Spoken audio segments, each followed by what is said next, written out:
The $100,000 Manitoba Derby. It's Matt's broken pal back to Bonanza down the rail. Mr. Expedient. Speed stretch approaching the wire, and it's going to be Smuggler's Hold to take the 2009 Manitoba Lottery Derby. To the outside, Stachys continues to go on with it, and Stachys is going to pull the upset. He's drawing away to win the Manitoba Lottery Derby.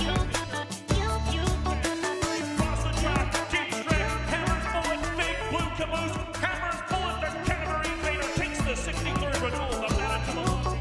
They're a long way from home, baby. Beluga Ball proves it's no fluke. He's back on track. He destroys them in the 64th renewal of Manitoba Lottery.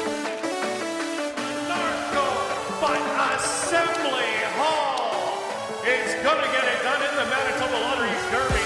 Second, enormous strides, Street Prancer coming to the wire. It's going to take the Manitoba Derby. Wins six. One more try.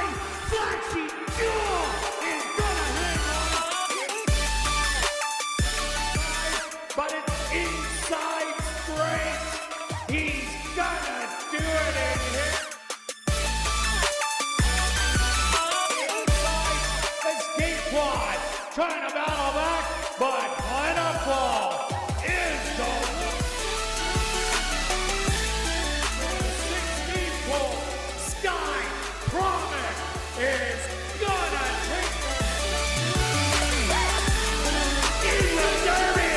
Oil money, he can't go a mile in it. The unusual Mongolian win takes the 72nd running of the Manitoba Derby.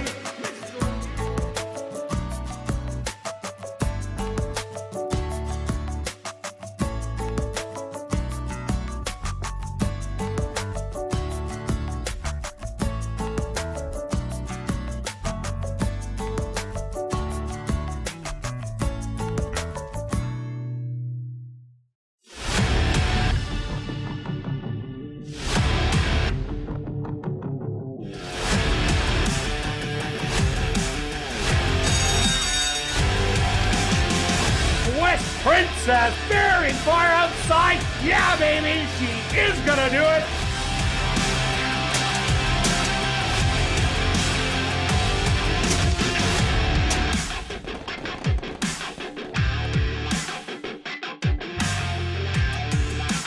The Manitoba Jockey Club acknowledges that we are on Treaty 1 territory and that the land on which we gather is the traditional territory of the Anishinaabe, Cree, Ojibwe, Dakota, and Dene peoples, and the homeland of the Métis Nation. We pay our respect to the First Nations and Métis ancestors of this land. And welcome everybody to ASD Live, brought to you by Manitoba Liquor and Lotteries, Day 37 on the racing calendar. Quick look back at yesterday's racing action. Who was hot? Well, it was the Chavi and Chow show early on. He won the first 3 races, including the stake, the Elite Mercedes, for the older boys on It's That Time for trainer Michael Nault. So that vaulted him up, getting closer to Ronaldo Cumberbatch in second. And on top still, jockey Jorge Carreño with 49 wins on the trainer's side. Jerry Gorno had a win.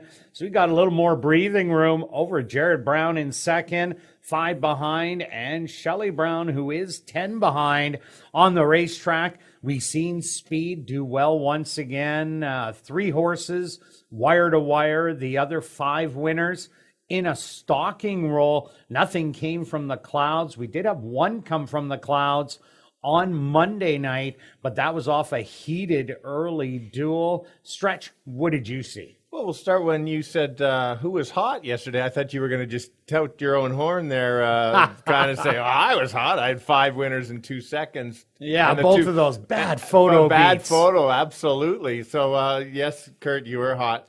Looking into the track kind of variance in the speed there, hate to say it, but that one maiden race was just slow. That happens at this time of the year, though. You know, you run the first 7 or 8 of them, and then you get to the other horses, let's just say. Yeah, for sure. And thanks for everybody for staying up late. It's been that extra race puts it past midnight on the East Coast for sure, and well, it's been good races for sure. We've got 37 horses in the pick 4 sequence today. That's going to be as tough as it gets. And so you've picked so many winners. Now, are you going to be able to pick that many show horses today? Well, we're going to have to see about that. I got a perfect record, though. You do. Unfortunately, it's over in the show parlay, but it is a perfect record. All right, let's go. All right, let's kick the card off with our featured race, the 47th running of the Phil Kivas Stakes for Manitoba Reds. They're going to go 1 mile stretch. Who do you like? Okay, yeah, mostly a rematch from August 10th. The one big horse is Del Vecchio is out, which was the big favorite. So I guess something they have... Saskatchewan bred, not allowed. Oh, thank you for... Is allowed for the trial, but not allowed for the actual Phil Kivas Stakes. Okay, very good. That's why we got you here. There we go. Yeah, not just picking winners. Okay. The horse, I'll go to the one as my top selection. I thought the horse looked very good last time out. Yes, it was slow fractions, but then the running started late, so it was good to see how they kind of took off. The figures were right there kind of for this level. So I think a repeat effort, this horse is going to be tough for sure. Your top pick, my second selection, I was really impressed actually with Crown Royal last time. I didn't think that the horse could run that big of a race, and he certainly did. And so maybe he is still improving. He certainly has improved from last year to this year. So if the horse can improve a little bit more, that half-length victory or 3/4 of a length might be even less than that, and maybe even a takeover. And I'll go 4 as my third selection. Horse kind of fits this level. Is just maybe a touch below the top 2. 1, 2, 4. Yeah, I agree with you, and I reversed the order. Cuz number 2, Crown Royal, that was a chess match last time out, and McKeag won the chess match. But what I liked was Crown Royal was near the back, a couple lengths off it, had to make up the most ground, and fought all the way to the wire. I think this is the improving horse. Yeah, it did run a couple seconds in its previous 2, but those were to 2 horses that had great speed, went to the front end, and stole the races. But Crown Royal showed that it has a big heart. I expect this horse to sit just off of it once again. Not sure if Perciability or Get Up Early is going to press the early lead, because McKeag really didn't want to be there. But what Crown Royal does bring is a big heart, and that's why I put it on top. I do like McKeag, as it was the winner last time out. And that was a hard-fought victory over Crown Royal. And Perciability, the third one, this one does have the back class to win this race, but hasn't showed it to me yet. So I'm 2, 1, and 4. Now we're going to carry on to race number 2. It's the Distaff Trial for Manitoba, Saskatchewan, North Dakota, and South Dakota fillies and mares. They're going to go 7.5 furlongs. And I think we can all pick this winner. Yes, and we agree on the top selection. Yes, we do. Not second or third. Great spot for the trainer here. Found this Manitoba bred race allowance running for a very good purse. scratched out of the stake race. It would have had to do some running. This horse just simply towers over the field.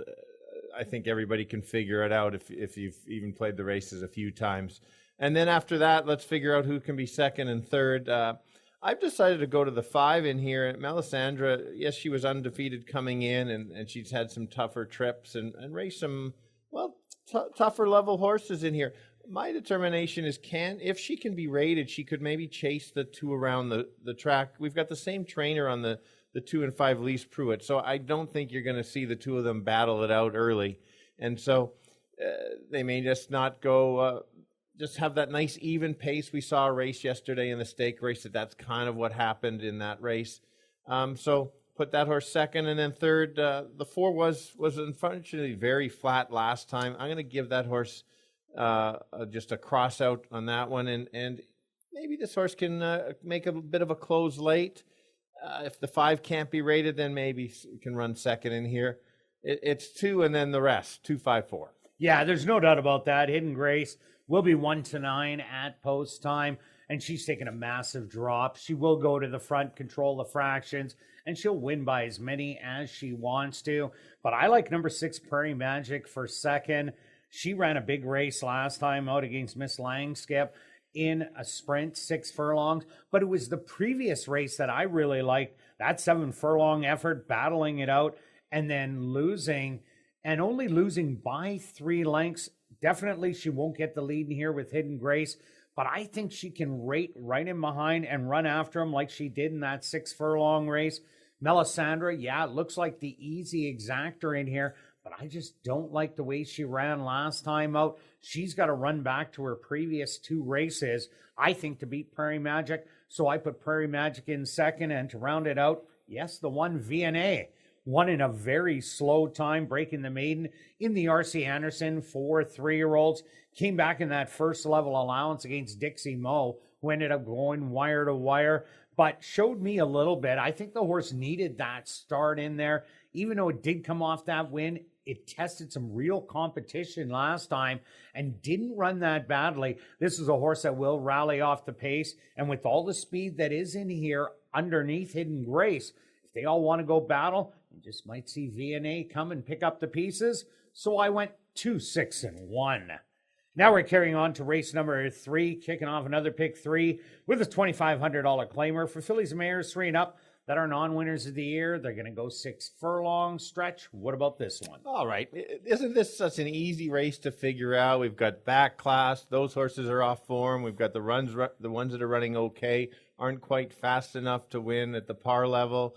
And then some of the other contenders kind of don't fit the race shape. So it should be pretty easy, and somehow we come up with the same top 2 selections in here. I will go to the 6. I did select this horse last time. The horse woke up and has been starting to show some interest. We'll be closing late if there's the pace battle, which I expect that there's going to be. And so... yes, maybe the numbers aren't there, but at this time of year, horses that are running game, you've got to watch out. And I think that's how I got to this horse as my top selection. And then I went to the 4, as I mentioned just before, is last race woke up finally after showing nothing. The figures are average. The problem is it was going to have to probably duel and then take over and hold off the ralliers. The horse has the back class to do that and certainly can do that. So second selection. And the third one, the 5, is basically showing nothing all year. I've backed this horse. I'm not going to throw it under the bus just yet. Did get claimed. It was with a good trainer. Now it's with Shelley Brown. She's a good trainer as well. But maybe she'll just figure something out to wake this horse up. That might be enough. Let's go with 6, 4, 5, because I've got to give you the picks. Yeah, I do like number 4, Gold Digging Darlin'. Took the drop from 5,000 to the 25 non-winners of the year. Opened up on the field, but a star to be just ended up being too good in there. But what I liked about Gold Digging Darlin', usually she's just right to the front as fast as she can, trying to wire the field.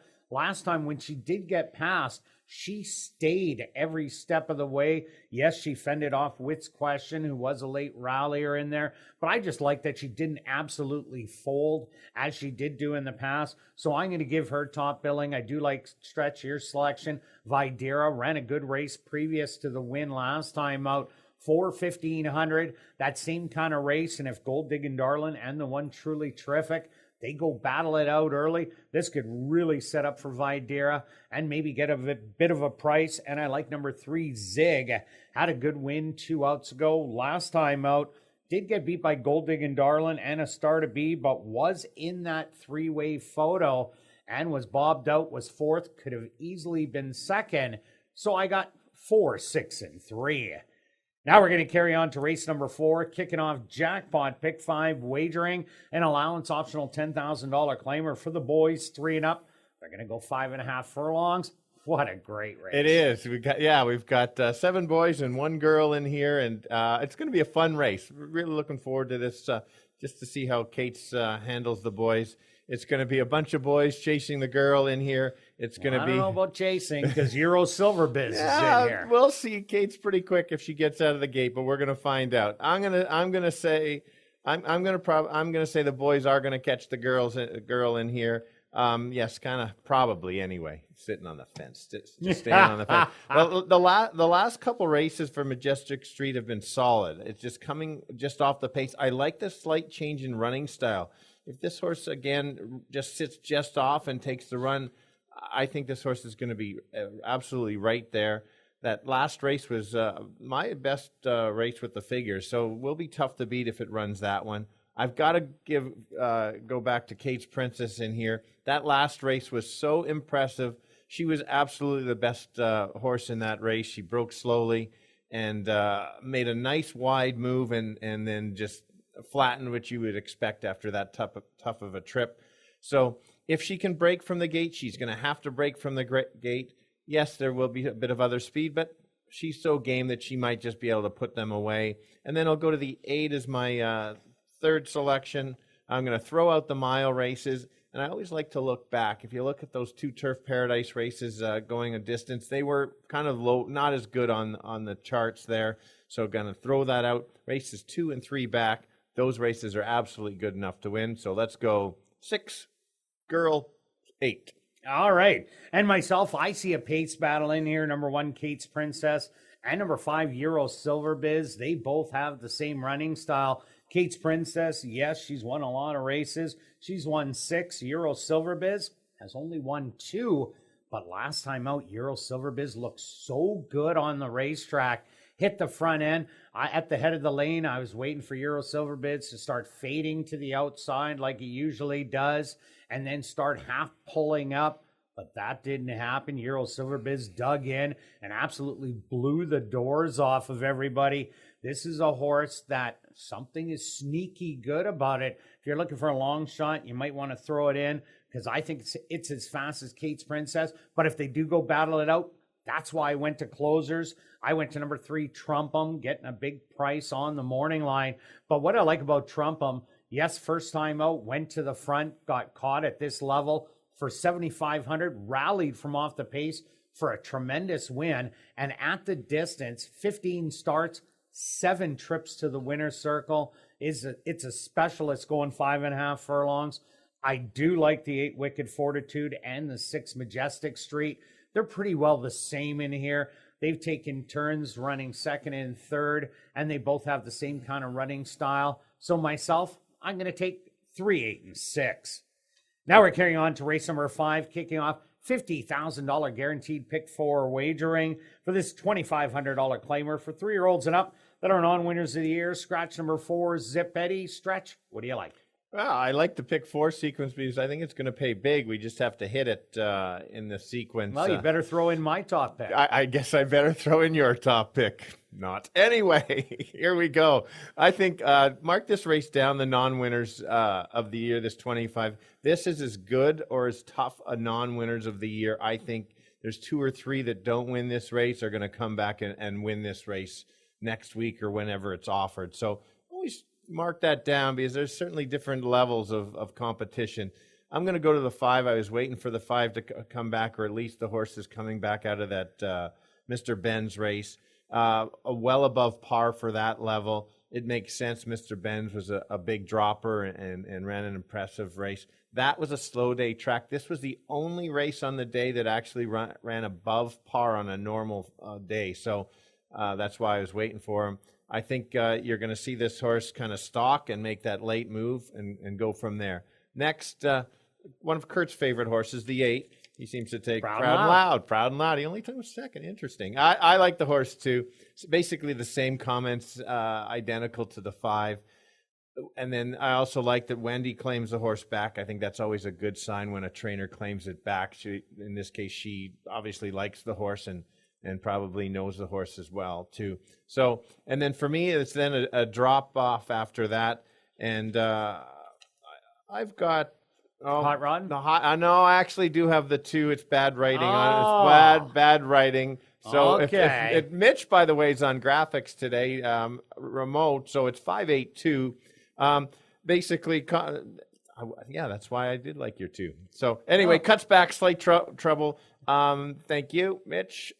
Basically, the figures are okay. I think the 5 and 2 are just a step up, but maybe with the right trip, could be in there. 582. Yeah, I ended up taking the 2 Convict Pike on top. 2 outs ago, ran a really good race against Big Tony. Big Tony, I absolutely loved last night. And Shoot Money ended up going on by and getting that win right at the wire. But Big Tony ran a huge race in there. Convict Pike, that was in the 5 non-4 lifer. Then came back in a 35 non-winners of the year. Was 8th beaten 4.5. But another really tough race where El Chairman won it. Hoochie Coochie Sam. That horse is back in again today for 5,000. Plum Lucky took the drop to 1,500. Got the win. And Convict Pike was going 7 furlongs. I think this horse is a much better sprinter. There is some speed in here, but not a ton of it. Yodeler's Way. Hot Rodden hasn't been showing that speed of yesteryear. And Proud and Loud has been showing speed. So I think Convict Pike will be a good stalker in here. And if it does do that, we'll get there at a good price. I do like Proud and Loud. Horse ran great 2 outs ago. Great last time out. Lost to Danza Rebel, who came back to win. And even El Chairman came back to win. And I did like Senior Blair in that last race also. So Proud and Loud, top selection. And number 5, Camino de Estrella. I like it for all the same reasons as Stretch. But unfortunately, 3 seconds in 4 starts. I don't know about that one, Stretch. Kind of like those second-itis horses, don't you? But I'm going to give you 2, 8, and 5.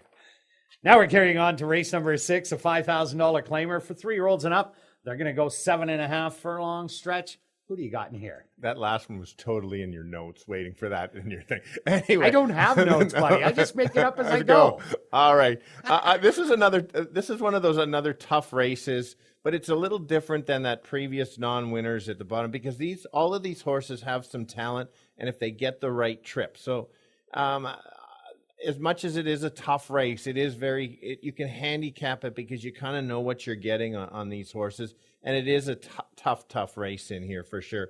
I ended up going to the 5 as my top selection because of kind of the time of year now. Horses are starting to run. Some are starting to just get back in their form and running back to last year's races. And that's basically what El Chairman's doing.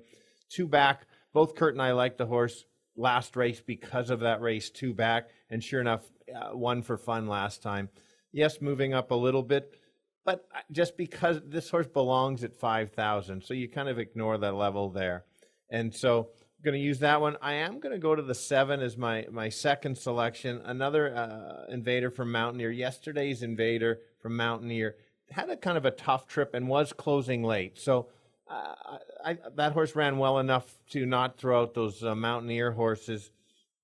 And then if you just look at the back figures, some of those, especially 2 back, if that horse runs back to that, this horse is going to be right there and could potentially be tough to beat. And, the Gooch. Oh, imagine that.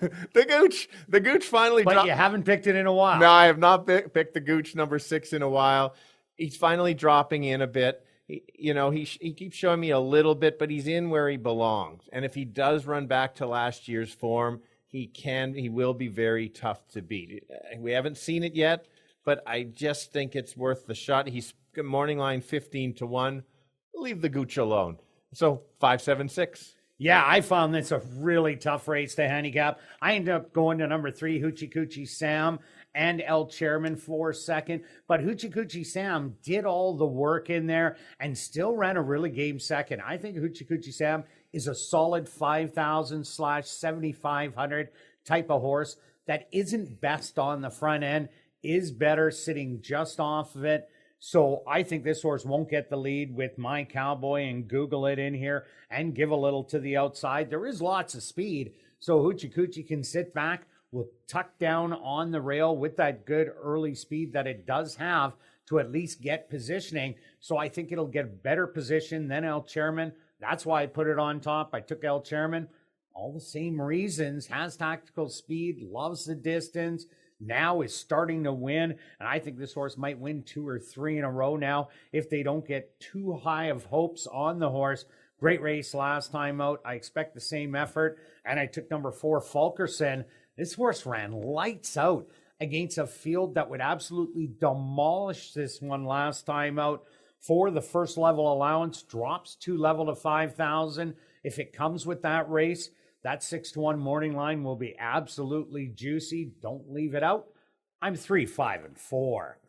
Carrying on to race number 7, a $5,000 claimer for fillies and mares 3 and up that are non-2 lifers. They're going to go 7.5 furlong stretch. What do you got? Well, here's another one of those races that... Again, you're missing the winner. Yeah, apparently. We'll see. Well, we got the horse in second. We do have, of course, we have the you horse didn't want in to put second. that one on top. No chance. It's one of the race that the horses are running below par, and many are off form. Some have some turn of foot, but not crazy turn of foot. I'm looking for a price just like Kirt is. As much as I don't have his selection in there, I can see his horse win. I went to the 1. I think this horse could get the best trip of the bunch in here. I think there's enough pace in here that it's going to back up.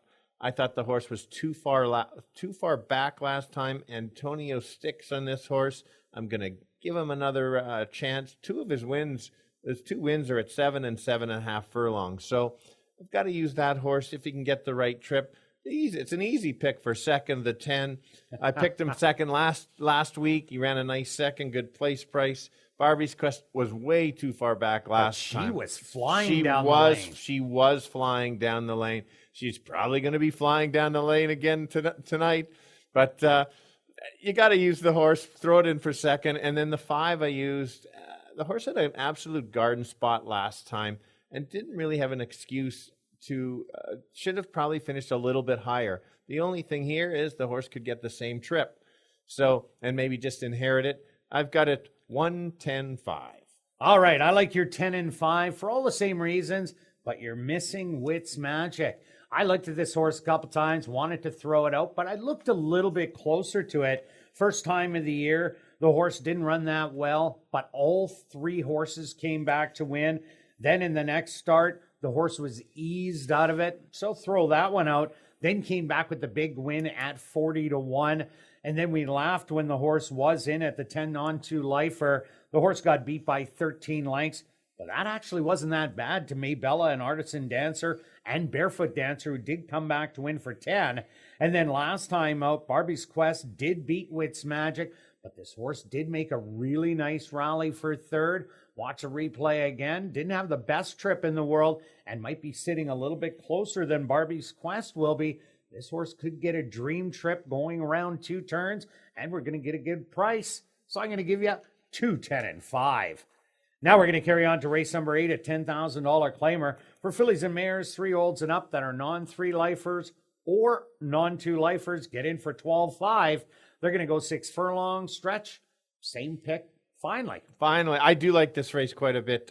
Is this the first time they wrote this condition this year? Yes, this is the first time we've wrote it lifetime. Wow, it's a good condition. I like it. A great, really good field to close out the week of racing. Yeah, I think there's lots of pace in here, and I think it's going to back it up or just back up and set it up for the 7 and the 8. The 7 has surprised both of us 2 back on how good of an effort. I had been playing that horse before there and almost pretty much given up hope. And then suddenly now running so well, has the 3 wins. That last, I think the same kind of race, maybe just sit back and let some of the other speed go, like the 6, and then maybe inherit and hold off the late closers. I do like the 8 as a clear second selection, and almost had this horse on top. I did have this horse 2 back when he won because of the expected pace battle. Last race was such a good race. The figures are there. I didn't mind that horse, and the horse showed that this horse is improving. So for me, it's an absolute must-use in there. I'll have my first 7 races, and I'll be betting my show on the 8. Just a heads up. You'll be done in race 4 and saying, "Oh, what are you?" Then you'll be good. I'm going to make it to race 4. That's awesome. And then Dazzling Gold is one of those horses that just likes to run evenly. Is always right in the mix. You know, the same thing could happen with the speed backing up. May just kind of inherit and pick up the pieces late, and the others might get not a good trip. So 7, 8, 4. Yeah, I'm going all closers in here. I agree with Maybella. Huge race 2 outs ago. Huge race last time out. Got beat to a horse dropping in from the first level allowance, and was very game for second. Beat Savage Love, who you see did come back and run second at the first level allowance against the older ones. Barefoot Dancer, my second play. This horse just beat Dazzling Gold 2 outs ago when I thought Dazzling Gold would hang on for that win, but then came back and run another big race against Dixie Mo. So I respect Barefoot Dancer. And I even like number 2, Sunday Suzanne. Yeah, she only broke her maiden last time out, but that was impressive how she did it in a stalking role. This is one that's run 3 good races out of the 4 starts. Only 1 bad one, and that's when she tried to bang it out on the front end. I don't think she can make the front end in here, so she's going to go off the pace.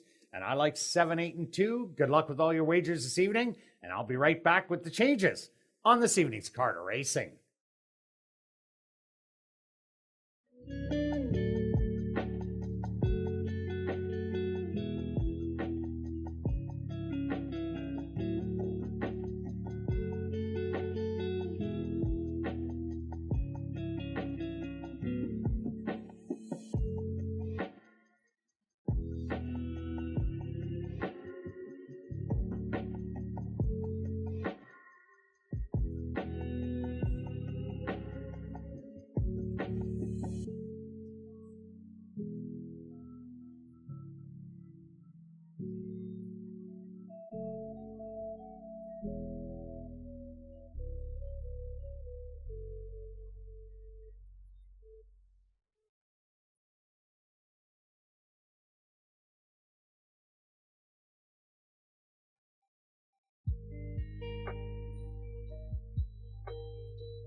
And if everybody can get their pens and programs ready, here are the changes on this evening's 8-race Carter Racing. Turning your programs to race number 1, our featured race, the 47th running of the Phil Kivas Stakes. Just a few overweights. Now turning your programs to race number 2, the Distaff Trial, also just 1 overweight. Now turning your programs to race number 3, the KJ Memorial. Again, just the lone overweight. Now turning your programs to race number 4, kicking off Jackpot Pick 5 wagering. Only a couple overweights. The Jackpot Pick 5 carryover, just over $183,000. Now turning your programs to race number 5, kicking off $50,000 guaranteed pick 4 wagering. The only scratch on the card thus far, scratch number 4, Zip Eddie. That's in race number 5, scratch the 4, Zip Eddie. Now turning your programs to race number 6, there are no changes. Turning your programs to race number 7, Again, just some overweights, and they're on your TV monitors. Now turning your programs to race number 8, our jackpot high five race of the evening. Again, just some overweights. The jackpot high five carryover, just over $3,000. Well, an absolute gorgeous evening for racing here in Winnipeg. Currently under, what is Well, that's it's mainly sunny, so that's me. And then you've got all the money following you. What am I, a cookie? Well, you've got all the cash. Okay, Oh, I got he's all gone. Yeah, from the last couple of days. All right. Oh, here I'm coming back. Oh, yeah, look at that. Amazing. My mouth's moving. Is that a surprising thing throughout the night? Under mainly sunny skies, the temperature 22 degrees Celsius or 72 degrees Fahrenheit, and the track is listed as a fast racetrack for this evening's 8-race card racing, and we're going to kick it off right here in race number 1, our featured race, the 47th running of the Phil Kivas Stakes that goes to post in 19 minutes.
And thank you for joining us this evening. Be sure to play Winnipeg's ultimate Chase the Ace game with prizes for more than just the jackpot ace. Tickets for Chase the Ace are $5 and available in the lobby until 9 p.m. The draw takes place at about 9:30, and the current jackpot is just under $4,500. Now on to racing. If you're new to racing, make sure to stop by and see Shannon and Brad at the Fan Education Center, located on the main floor. Also, that's a place to open a free betting account at hpibet.com to bet on the races on your phone. That's right, on your phone or computer. And what's more, if you bet 100, you get 100. Some conditions do apply.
And welcome back down the paddock for race number 1. We're going to kick off the card with the 47th running of the Phil Kivas Stakes. They're going to tackle the 1 mile distance, a compact field of 4, but a very competitive one stretch. Who do you like? It is a competitive. That was a good word to add when I kind of took the words out of my mouth when there's only 4. And it is a good race to kick off the day. I did land on the 1 as my top selection. I completely respect your 2 horse. I just McCaig's been running well all year long, and he's just always right there. 2 back was a nice race, and then last race, yeah, maybe he got the right trip, but they still had to run late. And I just like how this horse has always been there. Very competitive. He's 15 of 17 at ASD. 5 of, I guess he's only run here. Look at that. Yeah. Anyway, and he's 5 for 5 at the 5 for 5 in the money at the distance, which is not all of these horses can say that. I think he can potentially, if he wants to control the pace, but he also can sit just off if he wants to do that too. So very versatile type horse, and I like those type. Yeah, but this is real interesting as who's going to be the pace. Crown Royal has showed speed, get up early, just went wire to wire. Purseability, yeah, hasn't showed speed lately in the upper allowance levels, but this horse used to show speed, and McCaig actually is a better stalker. It did win a couple times wire to wire, but I have a hard time thinking who is going to the front in here. But what I do know is number 2 Crown Royal seems to be getting better with every start. Started off the year in 5,000 non-2 Manitoba breds and crushed them. Came back, ran a huge race, beaten Bite the Bullet Bro, who had the speed that day, lost to Not Afraid, who won 2 in a row, and then lost to Euro Silver Biz, who ran lights out and won 11-3. And last time out, went against the Manitoba breds and only lost by 3/4 of a length when the horse got shuffled back to last. Crown Royal, I think, is getting better. The mile, not a problem. I'm liking this horse, and I'm loving the price at 5-2. Yeah, there's no argument. I'm looking forward to the race. Just that, and then we'll mention. Let's talk about the 4. This 4 does belong in the race. Is just maybe a slight step below the top 2. Is competitive, just not the. Hasn't been running as well as it can in the past. Last year, yes, it didn't win, but it was always right there. I think you're going to get a similar effort, but. You never know with the right trip, the cat and mouse game, which could happen. Maybe a couple horses battle it up front and sets it up for them. Or if Purseability maybe just takes over the front and runs off with it. Number 3, Get Up Early, the 3-year-old tackling the older in here. Did beat up on 12-5 Maidens last time out. Wasn't the strongest of fields. Did run a good third behind Better Make That 2. Ended up winning 3 in a row. And Barely Regal, who was a really impressive horse. Get Up Early. This will be the toughest test to date, and we're going to see what the horse is made of. Let's go to our wagers here in race number 1. Stretch, start us off. Yes, I'm going to try a pick 3 here. Are you stunned by your picks? No, I'm stunned by yours. Oh, okay. Anyway, just a $3 pick 3 wheel. I'm not going to play a double because I think it's going to play a little too chalky. So, but maybe I can get a price in that crazy last race that I don't really know. So a $3 pick 3 wheel, 1 with 2 with 1, 2, 3, 4, 5, 6. Keeping it under 20, it's $18. If you wanted to spend only $1 or keep it less, $6. And myself, I'm just going for an early daily double, a $20 one, 2 and 2 stretch. Show Parlay Wednesday. It is. All right, who do you got in here? Well, you like the 2, so you no take. Doubt. And I like the 1, so we'll each put 10 on each. We kind of know what the payout's going to be. Yeah. So we'll put our $10 to build up a confidence just builder. To get a flow of it. Yeah. Oh, I need a confidence builder in the show parlay. Good luck with all your wagers here in race number 1, and we'll see you back for race 2.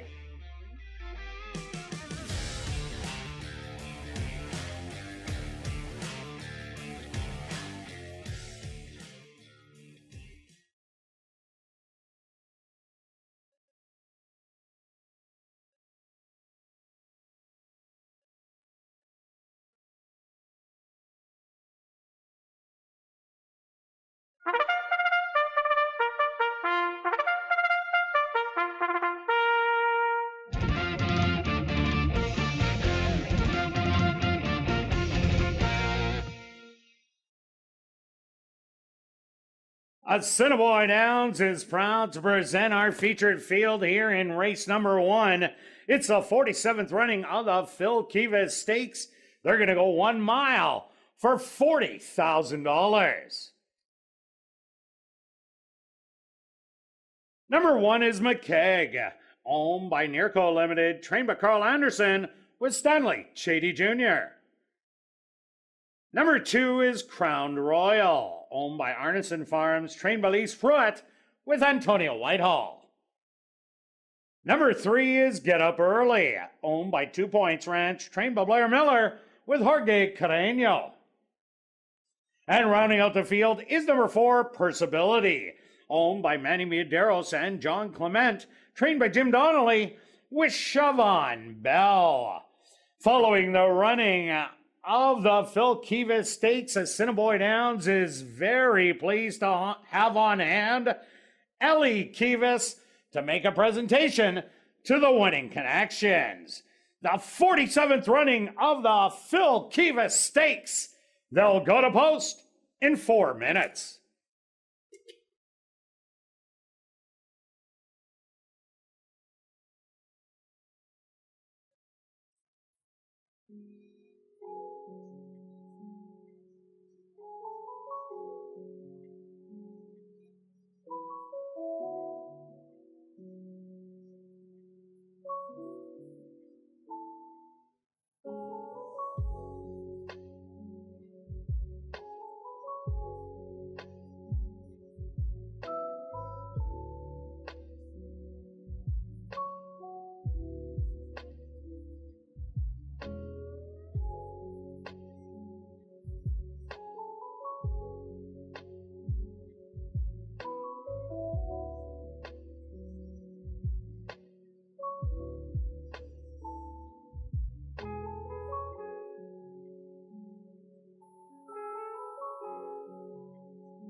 It's now 2 minutes to post time at ASD.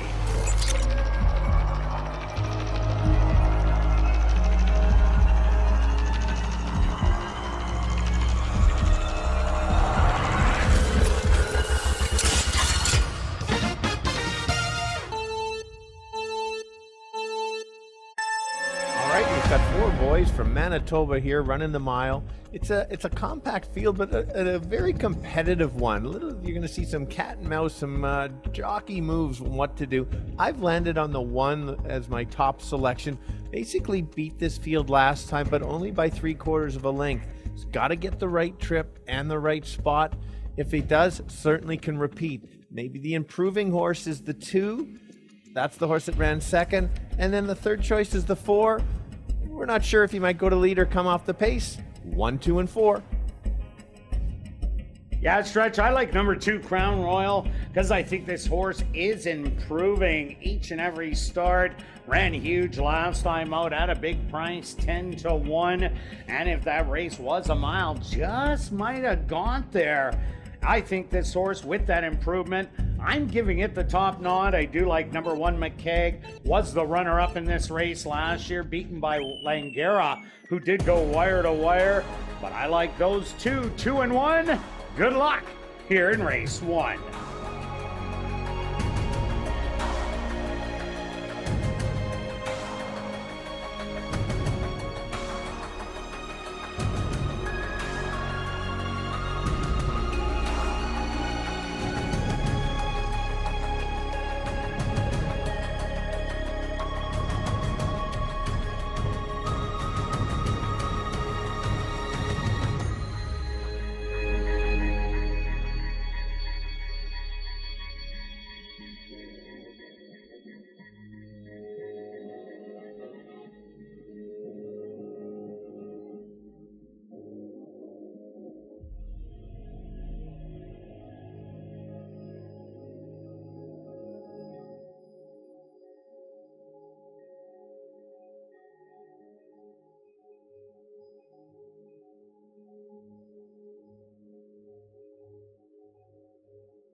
It's post time.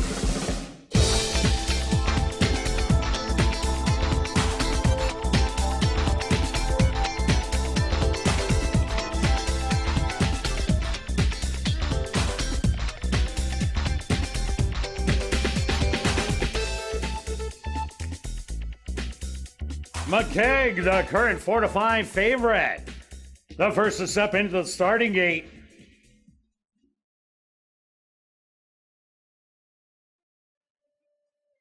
Crowned Royal, the next to move in.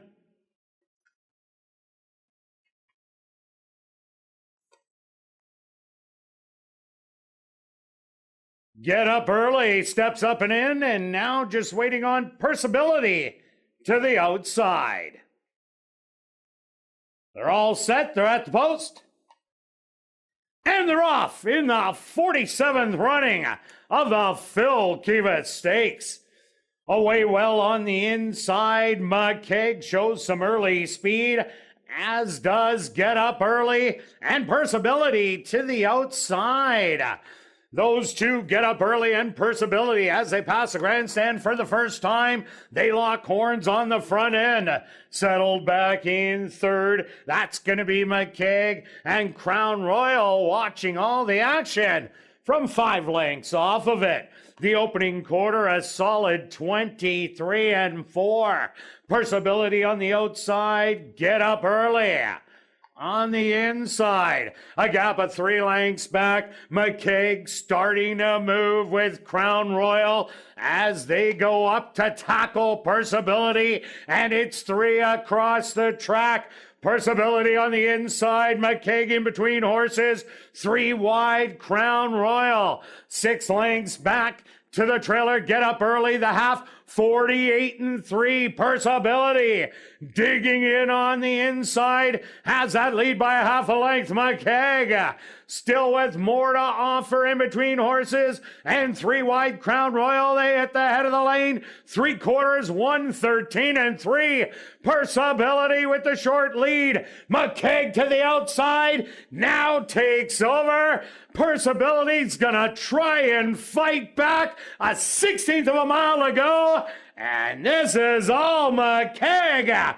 It's going to take the 47th running of the Phil Kivett Stakes. Second is going to go to Percibility. Third to Crown Royal. And fourth to Get Up Early.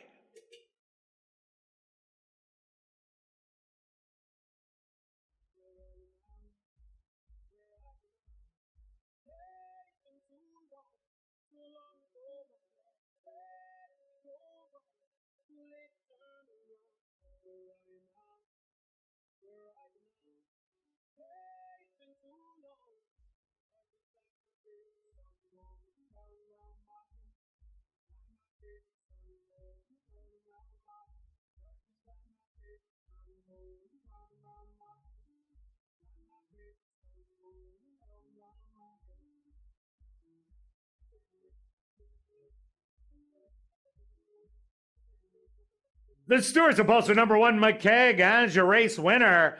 Second goes to number 4, Percibility. Third to number 2, Crown Royal. And fourth to number 3, Get Up Early.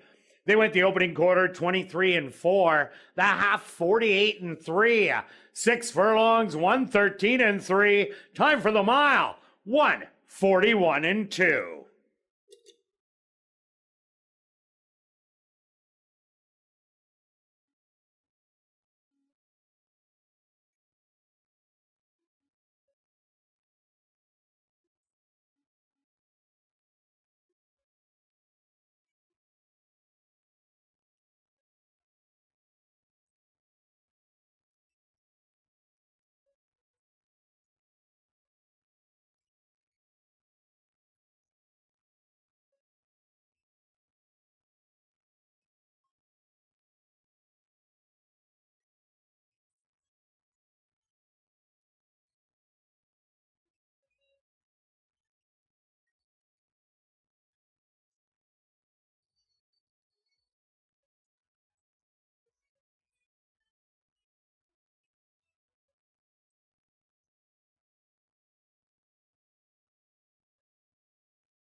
Now entering the winner's enclosure, the official winner of the 47th running of the Phil Kivas Stakes. That's number 1, McKeag. McKeag is a dark Bear Brown gelding, 5 years old, by Secret Circle, out of the mare Northern Cotton by High Cotton. Owned by Nearco Limited, trained by Carl Anderson, and ridden to victory by Stanley Chady Jr. Time for the mile, 141-2. Number 1, McKeag, was proudly bred right here in Manitoba by its owner, Nearco Limited. And Assiniboia Downs is very pleased to have on hand Ellie Kivas to make a presentation to the winning connections. Race 1 is official in the upcoming second race, the Distaff Trial. There are no changes.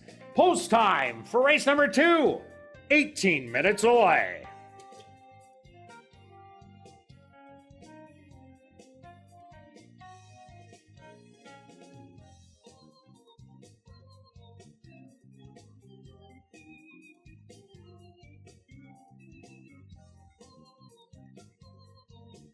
As I mentioned earlier, ladies and gentlemen, this is your ultimate Chase the Ace place, which does raise money for the Final Furlong organization that helps find good homes for retired racehorses.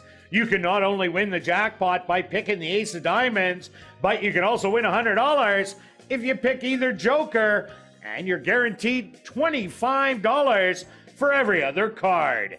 Tickets are $5 each and available in the lobby. And take note that Final Furlong coffee mugs are also available for a minimum $10 donation at guest services.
And welcome back down the paddock for race number 2. It's the Distaff Trial for Manitoba, Saskatchewan, North and South Dakota bred filly mares 3 and up. They're going to go 7.5 furlongs. Quick look back at race number 1, the Phil Kivas Stakes. McKeag looked absolutely dynamite today. Did look dynamite. Absolutely. Preston took over. Big improvement by Percibility. Ran a real nice race. Dueled. And then opened up and ran game until the end and just got tired. So full credit to the turnaround on a kind of a wake-up. Solid race. Definitely was. Okay, on to race number 2, 1 to 9. And I don't think you're going to get a bigger price than that. No, I do not think so. And so it's just one of those. She's just a solid filly. It's nice to watch. If you're new to racing, you're going to get to see a superstar filly, at least for our local track. She just likes to win 16 races of 25. She can usually goes to the lead. I would expect she's probably going to be on the lead, but kind of like she did last year, winning the trial by 7. Yeah, and that's okay. It's something to just enjoy to watch. These horses and fillies and mares run big races, and that's what you get. We don't have to tout her how great she is. Moving on from there, it becomes wide open. Oh, yeah. A lot more interesting underneath Hidden Grace, where a lot of the horses, a couple of them have speed, Melisandre, Prairie Magic, and then we have the closers in Aramon, Vianney, and My Trudy. Exactly, and so I'm going with another speed horse that's going to be on or near the lead, just because I think that there's not going to be a duel between the 2 and the 5. We know that. Yes, that last race by the 5 was not her best at all. Going to throw that out. She's been off a month, has the work. Those other races are good, racing against French Rose, and that horse is a runner. And Ragatag Tag, who is also a nice runner. And even Big Stretch. And Big Stretch is in there. Who can forget Big So I think she chases around and just kind of keeps going. kind of a little bit like Perciability in the last race did, was right in there on the lead and just ran game. So we'll see how the track surface plays, but that'll be my second selection. Yeah, I went to number 6, Prairie Magic. Prairie Magic in the 2-year-old campaign did run second to Melisandre, who had the win string on the line, who ended up winning 8 in a row. Prairie Magic did only start once in the 3-year-old campaign. So far this year is yet to hit the winner's circle, but has 3 really good second place finishes, all for the allowance non-2-lifer. But the 2 races ago, that race going 7 furlongs against Wits 10, DARPA and Aramon, I thought that was a stellar race. I don't expect Prairie Magic to try and fight for the lead. Anybody who does that against Hidden Grace is only going to be seeing tail, because she just is so fast. And I could take Melisandre and just take the 2 of them, take a $20 straight triactor, but I did not like that race by Melisandre last time out. So I'm going to give the "what have you done for me lately?" and I'm going to take Prairie Magic for second. That's fair. I do like that race 2 back that you talked about. You did like that horse, and I said after the race that the horse ran very nice race. And then my other one is the closer. You went to the 1, I went to the 4. Aramon, Julie's on camera today. There she is. There's the 4. Last race is throwing that race completely out, coming right back. So there must be some kind of excuse. Carl's too good of a trainer to put this horse back in if the horse is completely off form. So sits just off, and maybe pick up the pieces late. Yeah, and it's good that Carl just won the last race, and Vianney is the other one for Carl Anderson. This horse won by a nose over Mia Bear, who came back to destroy 3-year-old fillies in a first-level allowance. Then this horse went in the first-level allowance against Dixie Moe, who did go wire-to-wire, had a wide trip that day, draws the rail, won't get a wide trip today. So I think this horse just might be able to pick up the pieces in third. And number 3, My Trudy, is taking a monster jump in class against some of the best Manitoba bred filly and mares on the track, and is really going to be up against it. But let's go to our wagers here in race number 2, Stretch. What do you got? Just a small wager, because I have some bigger... I got a small one too. Yeah, a bigger one coming up. Some bigger bets because of some good payouts coming up. Just a $10 exactor, 2-5. I don't know. I've been hot the last 2 days, so I got lots of money to play with today's Stretch. So I'm going a $10 tractor wheel, 2 on top, 6 for second with the 1-4-5. If Melisandre runs out, this could pay. This tractor could pay really good. It could. I'm dealing with a guy that wins 5 races yesterday, 2 seconds. Everybody's got one of these guys, so we'll see what happens. Okay, and my ticket's $30. Okay, show parlay's still alive. Threw in some card change. We got $11 each. Who are you going to, Stretch? I'll just be conservative, because that's what I do, apparently. 11 show on 2. And myself, I'm going 11 show on the 6 Prairie Magic. Good luck with all your wagers here in the Distaff Trial, and we'll see you back for race number 3.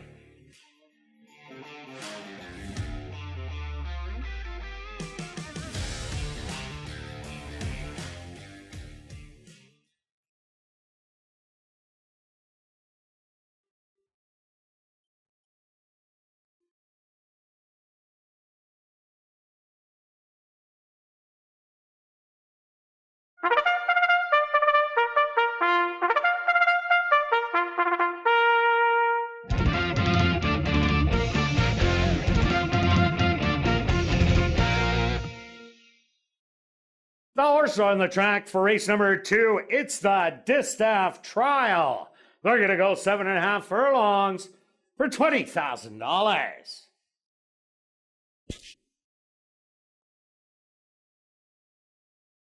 Number 1 is Vianney, owned by Dr. Ross and Brendan McKeag, trained by Carl Anderson with Leroy Nelson. Number 2 is Hidden Grace, owned by Barry Arneson, Cam Ziprick, and Charles Folliard, trained by Lise Pruitt with Ronaldo Cumberbatch. Number 3 is My Trudy, owned and trained by Fred Rawson with Chavi and Chow. Number 4 is Aramon, owned by Dr. Ross and Brendan McKeag, trained by Carl Anderson with Antonio Whitehall. Number 5 is Melisandre, owned by True North Thoroughbreds and Arneson Farms, trained by Lise Pruitt, with Stanley Chady Jr. Rounding out the field is number 6, Prairie Magic, owned by Dr. Betty Hughes, trained by Devin Giddens, with Praven Badri. The Distaff Trial. Here in race number 2, they go to post in 3 minutes.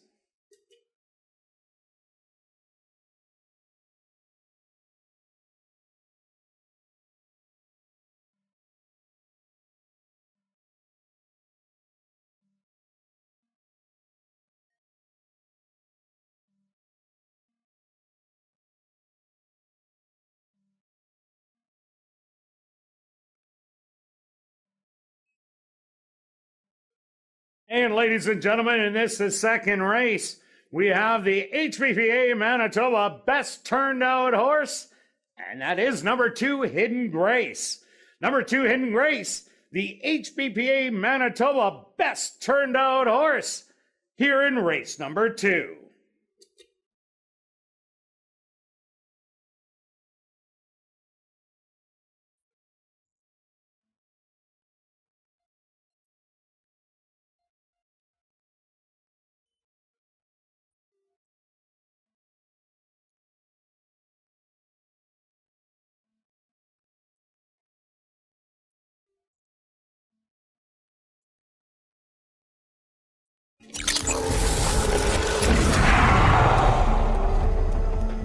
It's now 2 minutes to post time at ASD.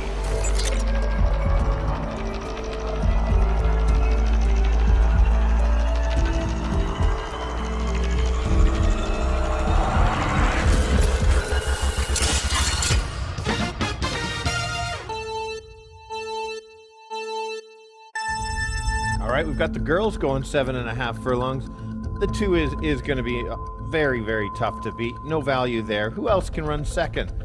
That would be the 5. I think this horse was undefeated coming into this season. Hasn't run back to the races she did last year, but I think it's time that she's going to get this stretch out. She's won, obviously, going the distance. She's going to chase her entry mate and just keep going. She can run second, and maybe a closer at 25-1 is the 4. That horse will sit back and try to make a late run. 2-5-4. Yeah, Stretch, no doubt it's Hidden Grace's race to lose the 2, but trying to find the exactor and try, that's going to be the fun part.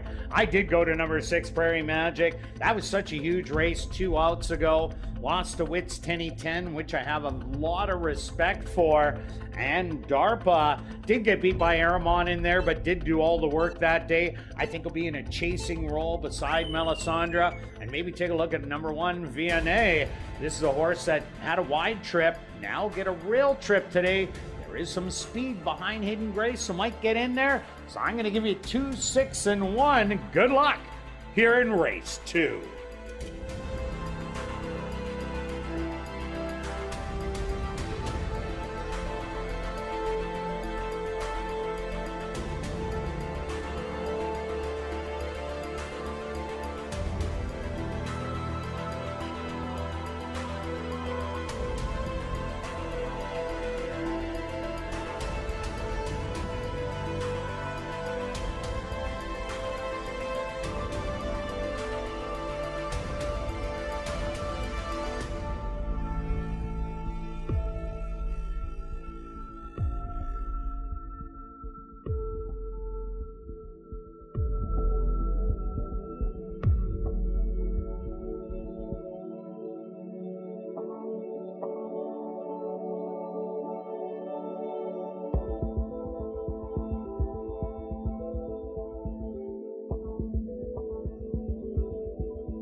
It's time.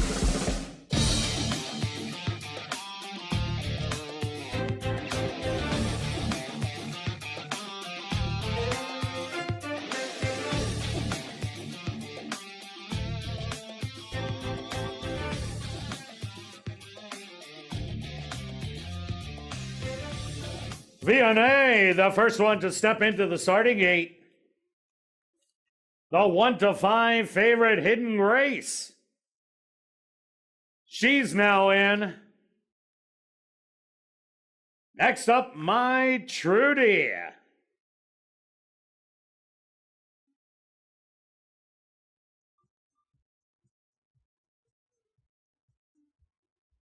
It's now Aramon's turn.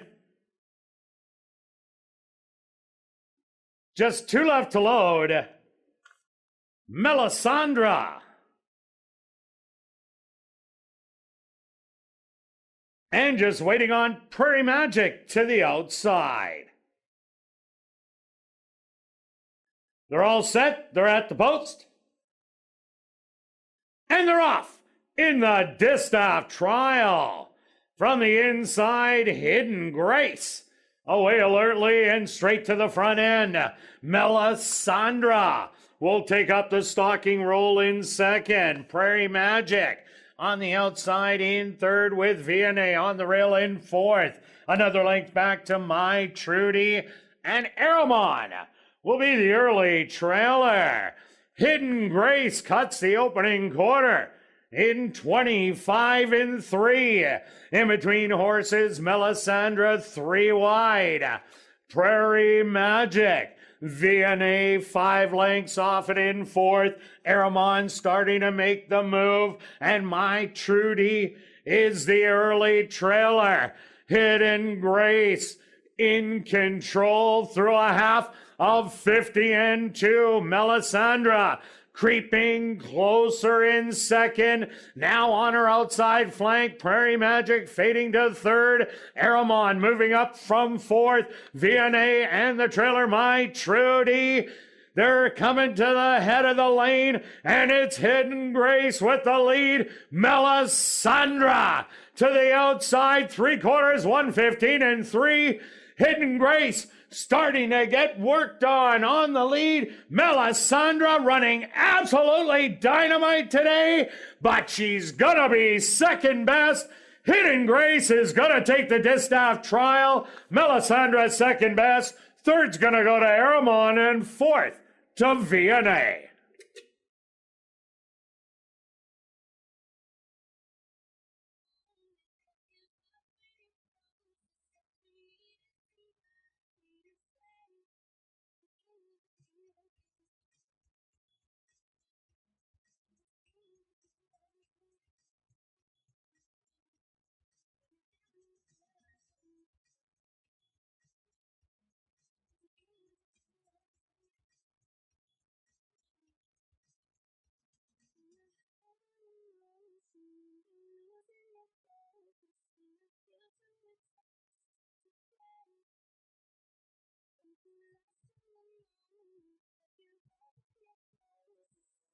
The stewards are posted number 2, Hidden Grace, as your race winner.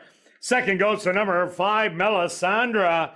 Third to number 4, Aramon. And fourth to number 1, V&A. They went the opening quarter 25-3. The half 50-2. 6 furlongs, 1:15-3. Time for the 7.5 furlongs, 1:35-2.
Now entering the winner's enclosure, the official winner of the Distaff Trial, that's number 2, Hidden Grace.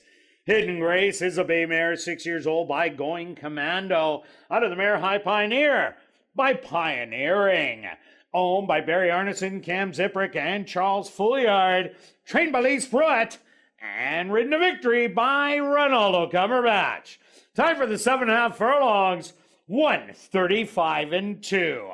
Number 2, Hidden Grace, was proudly bred right here in Manitoba by the owners, Cam Ziprick, Charles Fouliard, and Barry Arneson.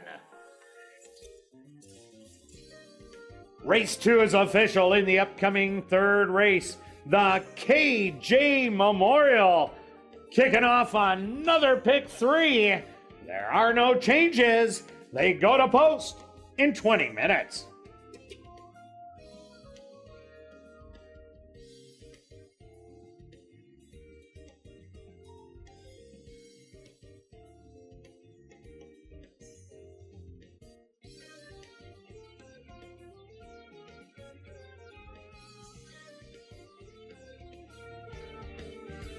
Are you new to Assiniboia Downs? Then check out the 140 VLTs located on the second level. They're open all day, every day from 10 a.m. to 1 a.m.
And welcome back down the paddock for race number 3, the KJ Memorial. A $2,500 claimer for fillies and mares 3 and up that are non-winners of the year. They're going to go 6 furlongs. Quick look back at race number 2, the Distaff Trial. What a great race, not only by Hidden Grace, but by Melisandre. That's exactly what I was going to say. We expected Hidden Grace to do what she did, but she woke up. We saw Melisandre run back to her last year's form game and was trying right till the end and was, 10 in front of the rest, somewhere a fair amount in front of the third place horse. Yeah, and Aramon did run a better race than last time. Yeah, that's the horse that kicked me out of the show parlay, and Yeah, well, it happens. Okay. Yeah. Okay, on to race number 3, Stretch. Who do you like? Oh, no one, but I've got to give you some selections. This is your non-winners of the year. There's horses that have some form. There's others that don't have any. I'm going to start with the 6 horse, if Julie can find the 6. There we go, 7-1. I like that price. One at a lower level, in an average time, was closing late. I think the same thing can happen today in the sense of a potential battle between maybe the 1 and the 4, and even the outside 7 horse has some speed too.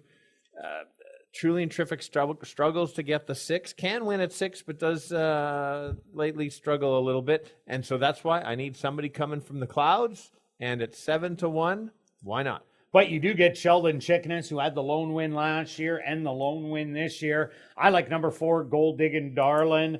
This horse showed speed last time out after dropping in from 5,000. But what I like most about her is after she was passed after a quarter of a mile, she didn't pack her bags and go backwards. She stayed along and tried every step of the way and won a 3-way photo to stick around 4 second. I think she has more speed than the one Truly and Terrific. And if that is the case, Ronaldo Cumberbatch could go back-to-back winners. Oh, for sure. That she could. It's my second selection, so I completely agree with you. Just hadn't shown anything the 2 back and 3 back, but there was a lot of speed. I did like this horse last time and ran a real nice race, and we got beat by the wake up horse that we had jumped ship on. So that's fine. The first race of the year was a really nice race, so I'm with you all day long on that 4. My third selection is the 5, and I'm giving this horse one last chance because we've got a new trainer, and Shelley must have seen something. She likes to give this horse another shot. Last year won a bunch of races at ASD and Turf Paradise. Just hasn't shown anything yet, but that's sometimes a new barn, new surroundings, might wake up. Yeah, another horse to look at, number 3, Zig.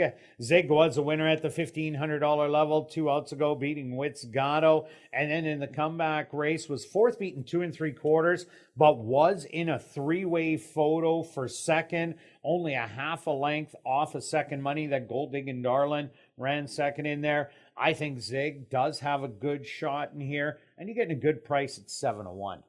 Yeah, another one. Again, you're looking for the closers like I did. Yeah, we'll talk about Truly and Terrific, and there's your speed on the rail. Horse has already won 2 races this year, but being a Manitoba bred, those races don't count. So that was for 5,000 non-winners of the year. Yeah, exactly. And so just at least this horse has won 2 races. Yeah, maybe the competition hasn't been as tough, but I took a horse that was lower. She can be run game when she gets loose. If she gets loose, breaks well, she may keep going. We'll see how the track plays. Can't really get a guide after the first 2 at all. And that was a tough race. She was in Distinct Approval, came back to win after that, and Fat and Bitter looked like it was going to win, and that horse was taking a big drop. Also look at number 2, the Whiskey Worked. Yeah, has been off form in the last couple, but last time out was in for 5,000. Throw that race out.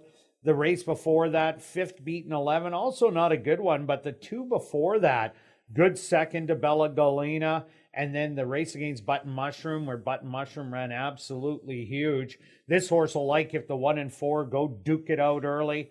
This horse will be able to show some late run.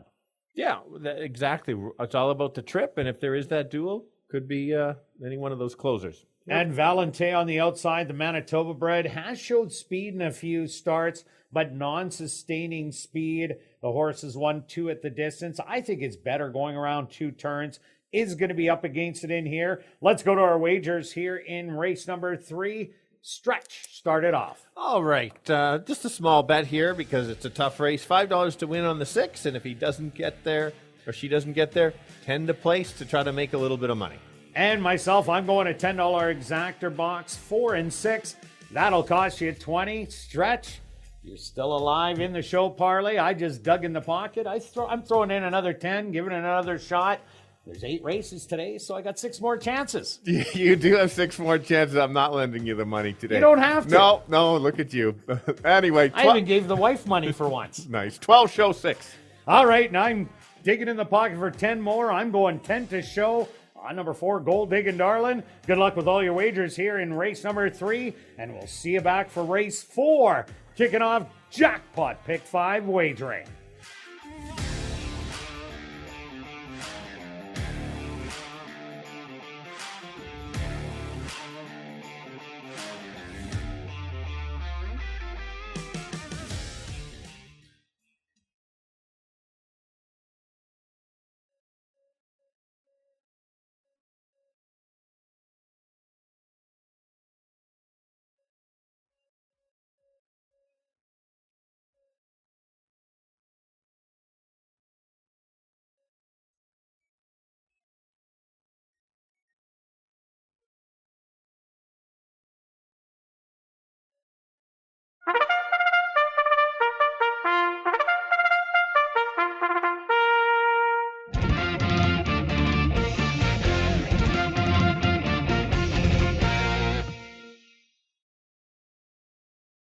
The horse are on the track for race number 3, the KJ Memorial.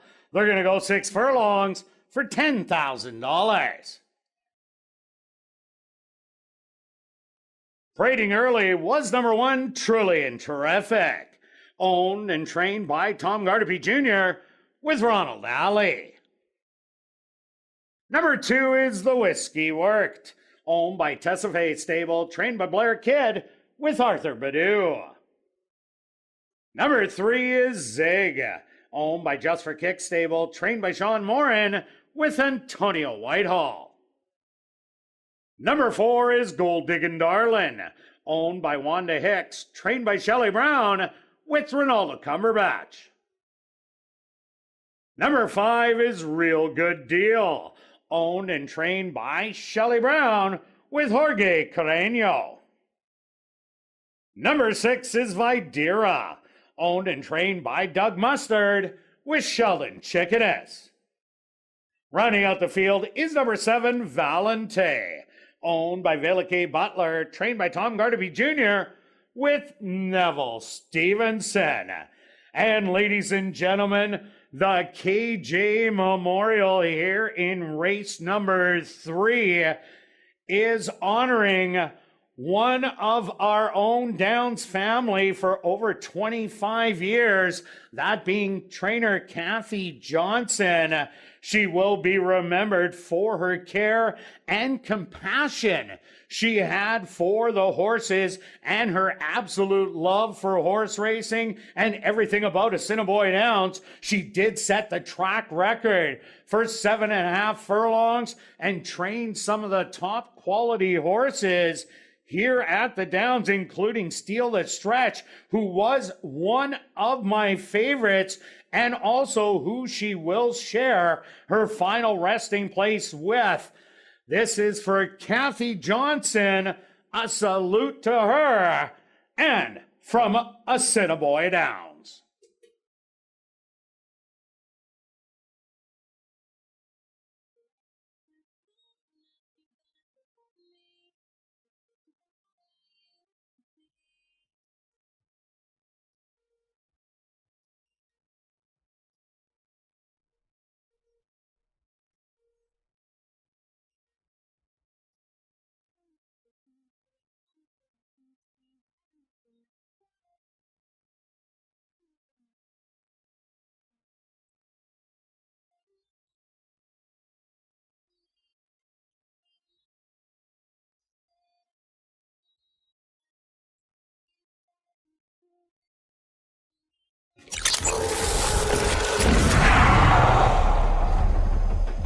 It's now 2 minutes to post time at ASD.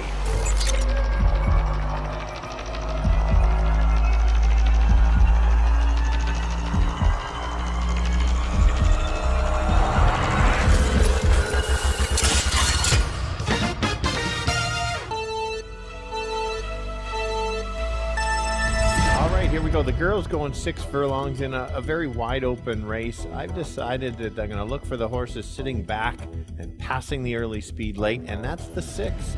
She won last time at a lower level, but looked good doing it. 2 back was a nice race as well. If she can get the right trip, sit behind maybe the duelers up front, close late. Others to consider would be the 4. She could be the speed of the speed and not stop. And if in the wake-up race, maybe the 5 will wake up today after running poorly but getting claimed. 6-4-5. Kirt? Yeah, Stretch, I like the same top 2 horses as you, but I like number 4, Gold Diggin' Darlin'. I think she will make the lead here. Truly and terrific. I'll chase her around, and I think she could be able to help hold on. But I do respect number 6, Videra. Big races back-to-back in the last 2, and if you're looking for a long shot, look at number 2, The Whiskey Work, or number 3, Zig. Both of those at 9 and 10 to 1. They can't be thrown out. Good luck here in race number 3.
It's time.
Truly and Terrific will be the first to load without jockey Ronald Alley. Once Truly and Terrific is in the starting gate, he will climb back aboard.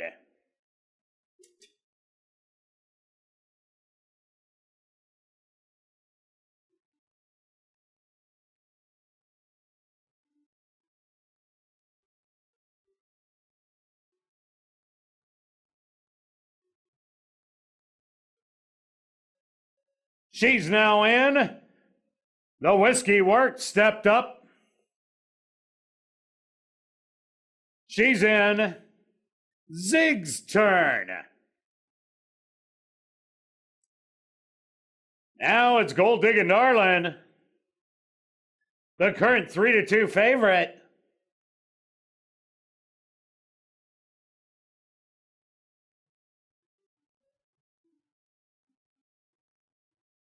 Real Good Deal steps up and in. Just 2 left to load. Videra.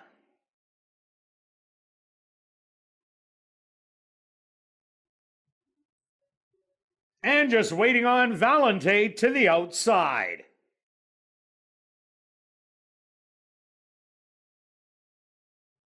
They're all set. They're at the post.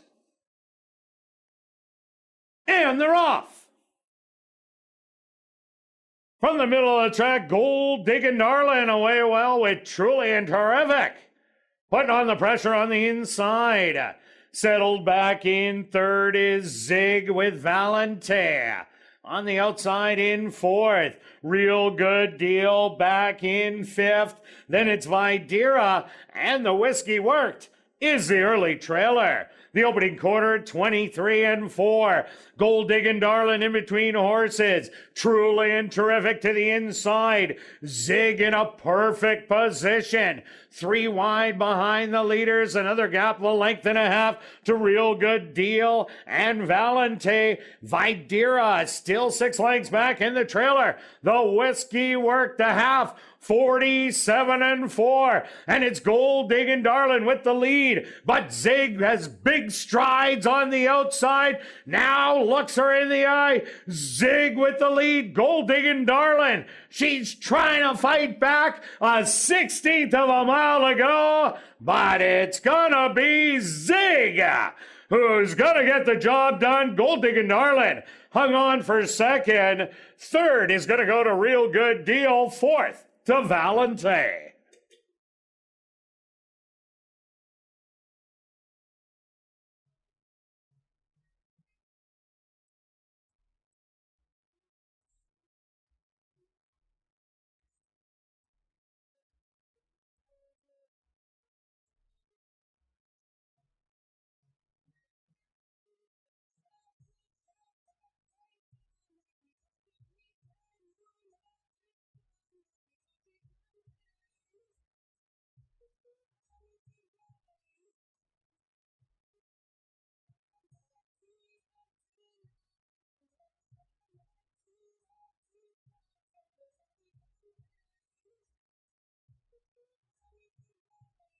Stewart's opposed to number 3, Zig, as your race winner.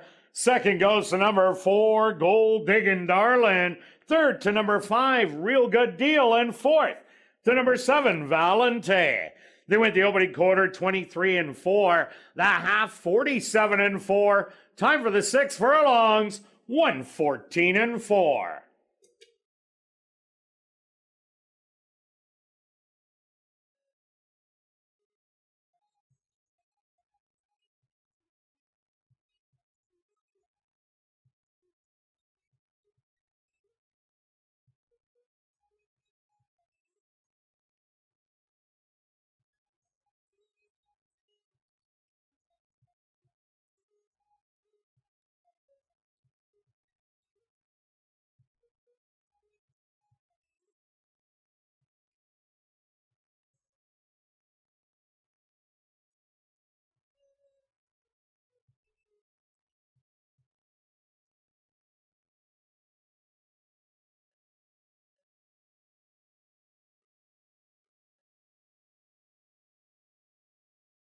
Now entering the winner's enclosure, the official winner of the KJ Memorial, that's number 3, Zig. Zig is a bay mare, 6 years old, by Great Notion. Out of the mare, She's Scary by Congrats. Owned by Just for Kick Stable, trained by Sean Morin, and ridden to victory by Antonio Whitehall. Time for the 6 furlongs, 114-4.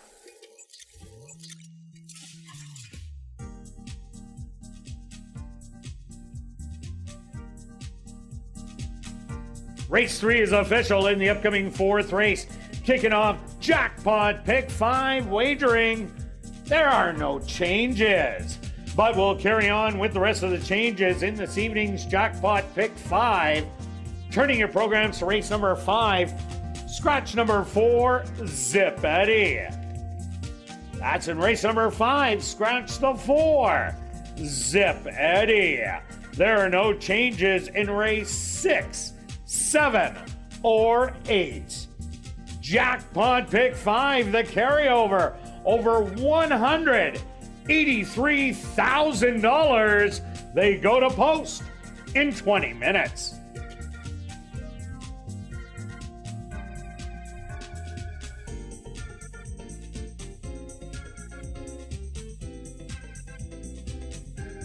There is one more Monday in the month of August to enjoy family fun activities.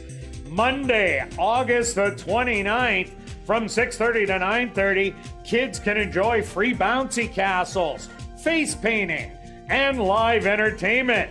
Don't miss your final chance to enjoy our free family fun activities for the kids. Well, this is also the first leg of the 20-cent wager called the Jackpot Pick 5, coming up right here in race 4. If your ticket isn't the only correct one, picking the winners of races 4 to 8, you'll win the whole jackpot, which will be over $200,000. And when there is more than one winner, a consolation is paid out, and the jackpot keeps growing.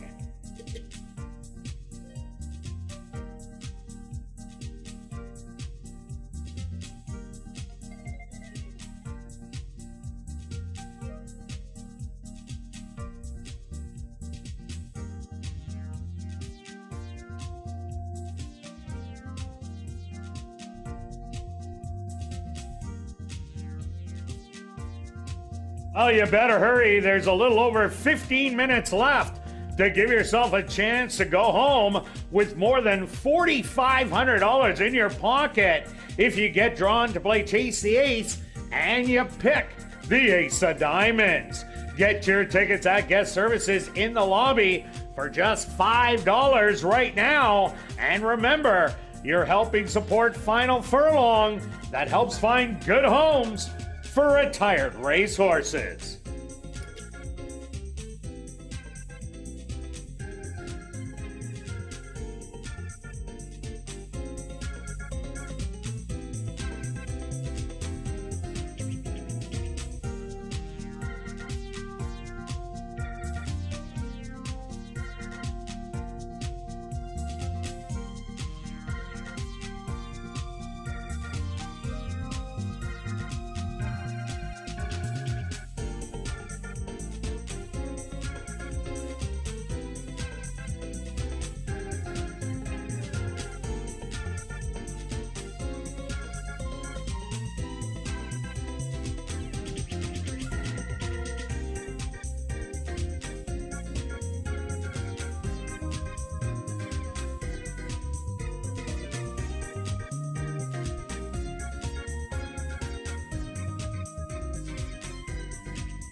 And welcome back down to the paddock for race number 4. We're kicking off Jackpot Pick 5 wagering with an allowance optional $10,000 claimer for the boys and one girl. They're going to go 5.5 furlongs.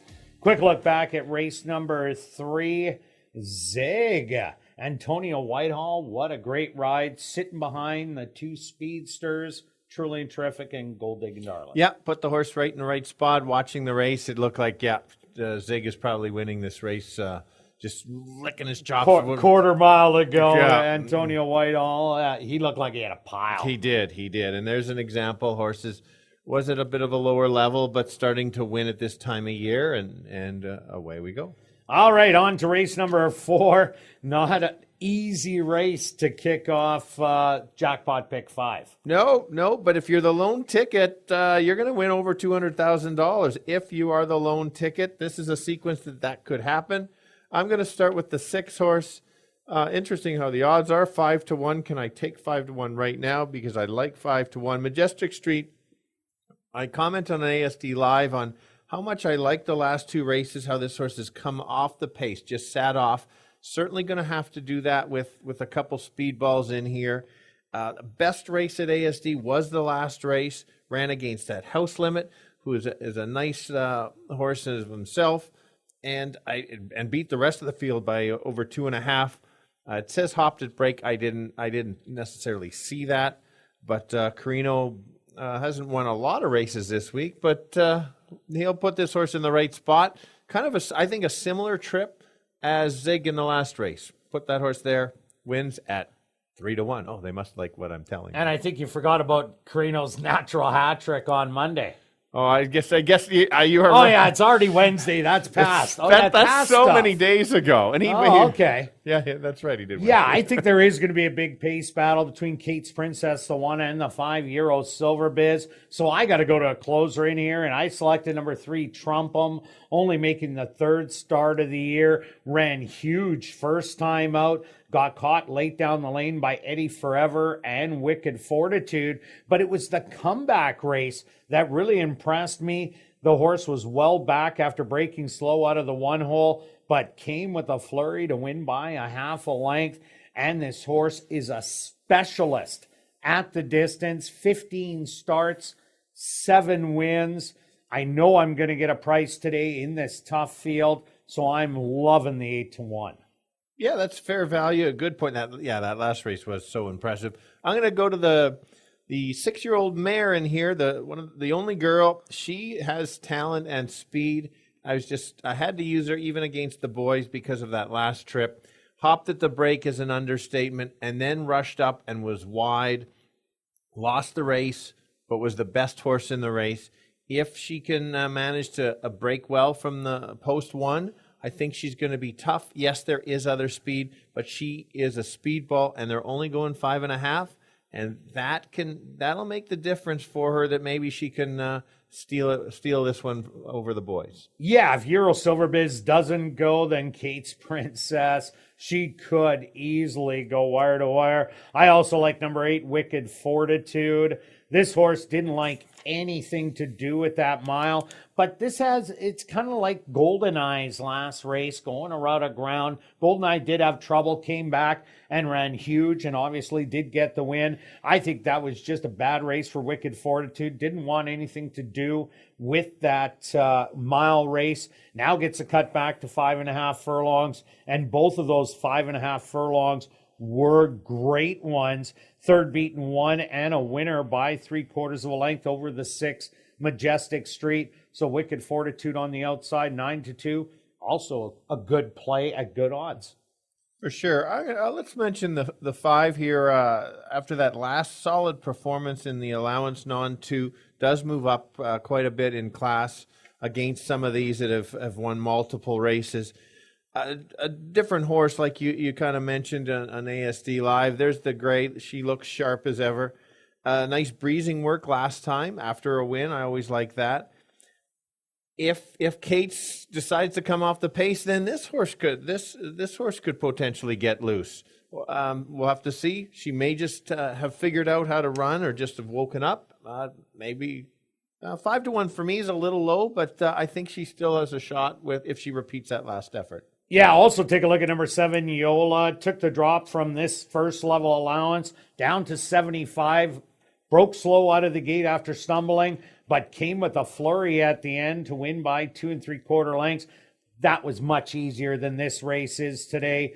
Yola, at this condition, did run a third beaten 2-3 outs ago, but wow, the competition in here, way too tough. What about the 4, Marquis Well? Claimer of the year last year, hasn't really been able to get it going, only 1 win. Yeah, I'm glad you mentioned that because I did want to talk about him. Yes, the first race, second race here, the horse won. The last 2 have not been himself, but does have the talent, has a kind of a maintenance work coming in.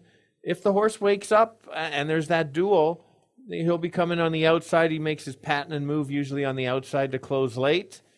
Is a classy horse. You don't want to completely throw it out. 13-1 is an absolute huge overlay, I think. This horse is after being claimer of the year last year, at 13-1 is worth a bit of a shot.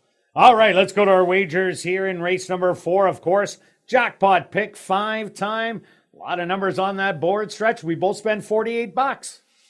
Yes, we did. And, well, we both maybe could win it. I'm on a roll, 1 in a row for my show at least. Your cart's on a roll, yes. Here's a 20-cent pick 5, 48, 1, 6, 7, 8, with just the 5 and the 8. Then 5, 6, and 7 in the 6th race, a bunch in the 7th, 1, 5, 6, 7, 10, and only need 7 and 8 in the last. $48. There's a pool ticket in there for $200,000, Kirt. And myself, I'm trying to get to the last leg, so I took 3, 5, 6, 7, or 3, 5, 6, 8 with 1, 2, 3, 5, 8, with 3, 4, 5, with 2, 5, 6, 10, and just a 7 in race number 8. That'll cost $48. Stretch, your show bet? Yeah, Stretch's second chance show. Since you got one, I get one. 10 show 6. All right, myself, I'm going 12 to show on the 3 trump 'em. Good luck with all your wagers here in race 4, and we'll see you back for race 5, kicking off $50,000 guaranteed pick 4 wagering.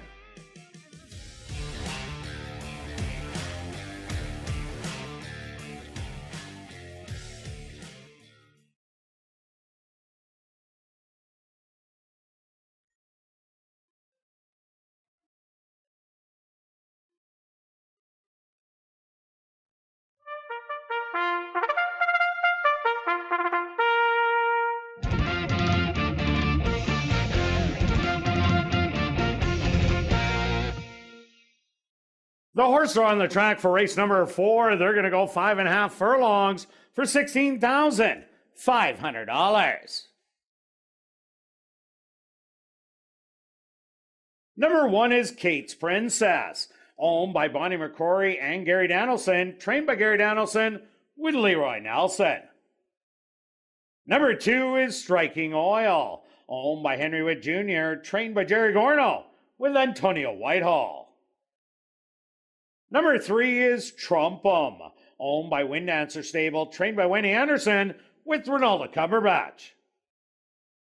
Number 4 is Marquis Well, owned by Jared Brown and Lucky 8 Stable, trained by Jared Brown with Ronald Alley. Number 5 is Euro Silver Biz, owned by Martin Euroshak, trained by Rick Wise with Chavi and Chow. Number 6 is Majestic Street, owned by John Gannis, trained by Jared Brown with Jorge Carreño. Number 7 is Yola, owned by Bill Meikle and Wind Dancer Stable, trained by Wendy Anderson with Neville Stevenson. Rounding out the field is number 8, Wicked Fortitude, owned by Garth Grider and Violetta Adamchuk, trained by Jared Brown with Tyrone Nelson. Jackpot pick 5 wagering. Here in race number 4, they go to post in 3 minutes.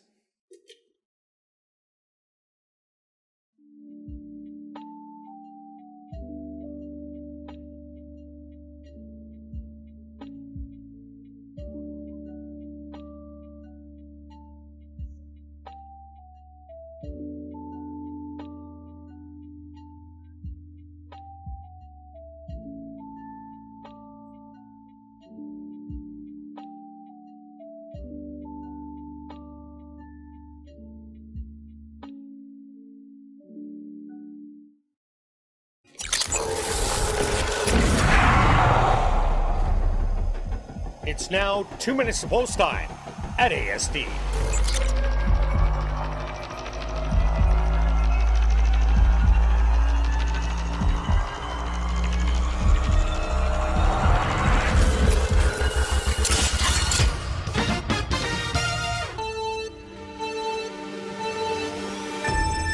Okay, 7 boys, 1 girl going in this race, going 5.5 furlongs. Very competitive race.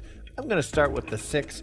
This horse has been running so well of recent. The last 2 efforts are good enough to win this race. Should sit just off the pace behind a potential pace battle between maybe the 1 and the 5. The 1 is the filly or the mare of the race. She is speedy. She may forget to stop and just keep going. If she does and there's a battle out, another horse at 7-1, which is a great price, is the 8. That horse will be coming late too. 6, 1, and 8. Yeah, Stretch, a lot of great prices on the board. Sinskate's Princess taking all the early money right now. I went to number 3, Trumpum, and I'm loving 12-1. This horse has only started twice this year. Tried to go wire to wire, got caught last time out, dropped in for 75. And rallied huge off the pace to get up to win by a half a length. This horse does love the distance, winning 7 out of 15. I do respect the 6 and the 8 as ralliers because I think the 1's going to get company on the front. So I'm giving you 3, 8, and 6. Good luck here in race 4.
It's Princess, the even money favorite, the first to move in.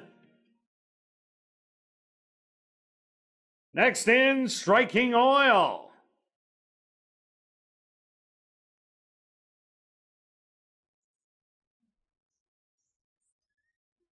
Trumpum is now loaded.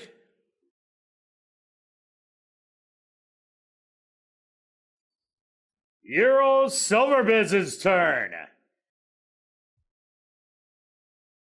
Next up, Majestic Street.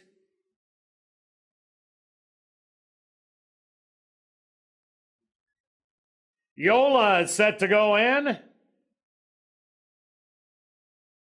Just 2 left to load.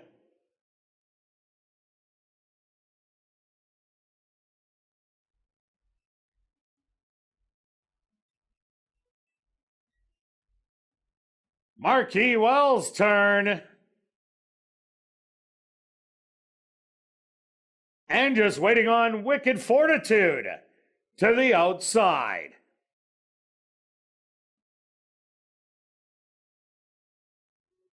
Kate's Princess a little fractious. They're at the post. And they're off. Hopping at the start was Kate's Princess. Majestic Street showing some speed early on, matched on the inside by Euro Silverbiz. To the outside, Wicked Fortitude, Yola in between horses. Coming up, Kate's Princess recovering after the break, now in 5th. Another length back to Trumpum, then Marquis Well, who is way back, and the early trailer will be Striking Oil. 23 seconds the opening quarter. Euro Silverbiz on the inside, Majestic Street on the outside. Wicked Fortitude watching the action from 4th, now moving sharply 4 wide. Trumpum coming up the rail is Yola. 47 to the half, and it's Majestic Street with the lead on the far outside. Trumpum coming with a flurry with a 16th a mile to go. Wicked Fortitude, Trumpum, these two, and Trumpum's gonna take it. Wicked Fortitude in second, Majestic Street in second, Wicked Fortitude in third, 4th to Marquis Well.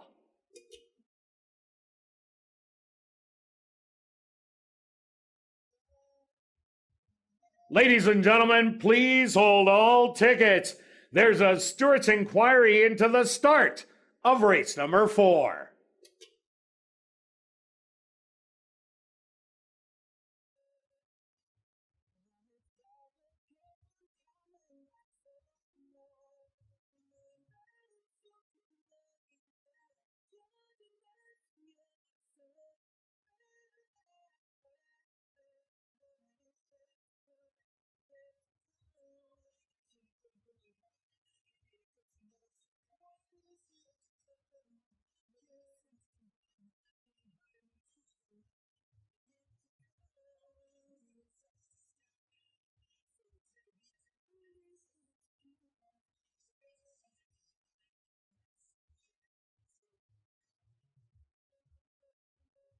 The Stewarts have posted number 3, Trumpum, as your race winner. Second goes to number 6, Majestic Street. Third to number 8, Wicked Fortitude. And 4th to number 4, Marquis Well. They went the opening quarter 23 seconds, the half 47 seconds. Time for the 5.5 furlongs, 1:06.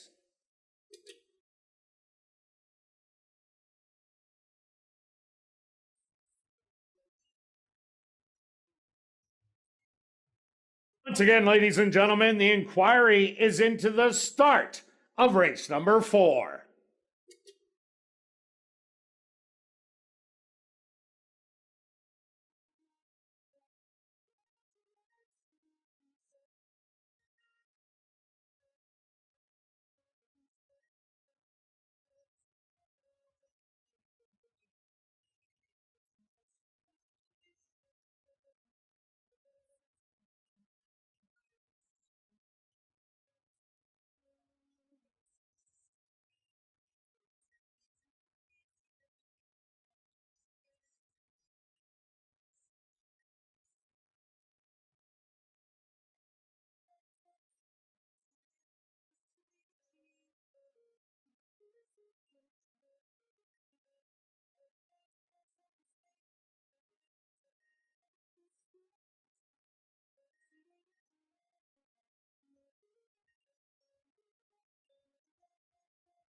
Now entering the winner's enclosure, the unofficial winner here in race number 4, that's number 3, Trumpum.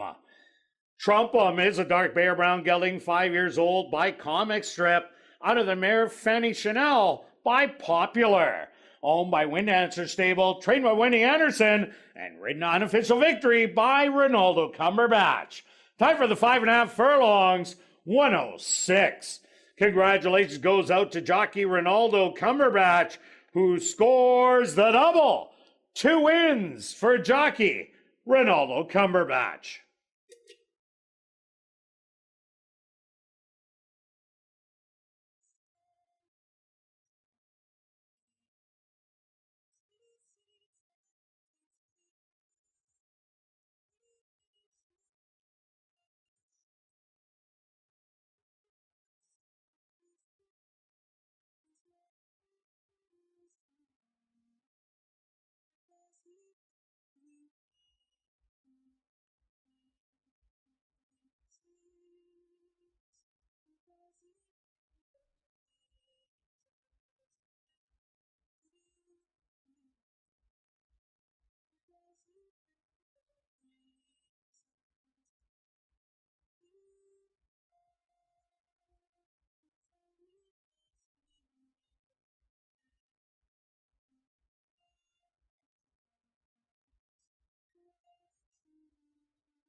And ladies and gentlemen, after reviewing the films, the stewards have deemed that everybody did receive a fair start.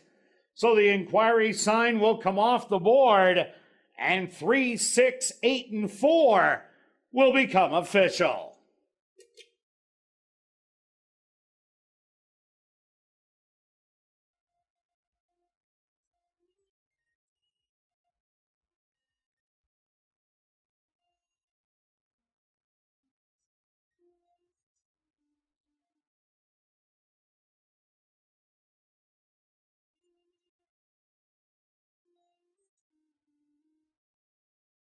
Race 4 is official in the upcoming 5th race. Kicking off $50,000 guaranteed pick 4 wagering. Scratch number 4, Zip Eddie. Once again in this 5th race, scratch number 4, Zip Eddie. We'll carry on with the rest of the changes in this evening's pick 4, and there's no changes in race 6, 7, or 8. $50,000 guaranteed pick 4 wagering kicks off here in race number 5.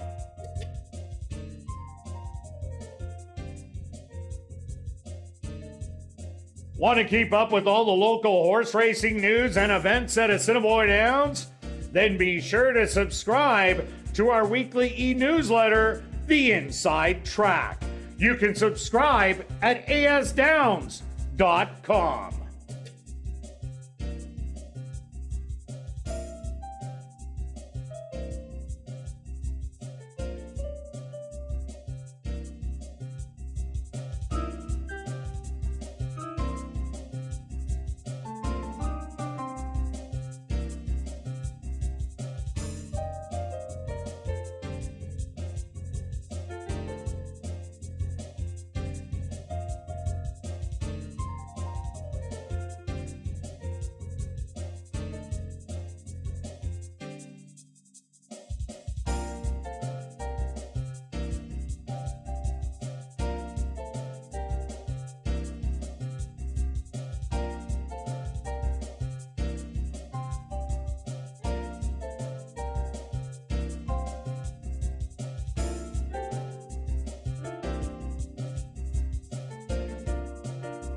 Ladies and gentlemen, turning your programs back to race number 4, we had a claim to report. Claim for $10,000 was number 8, Wicked Fortitude, claimed by Elton Dickey, owner-trainer.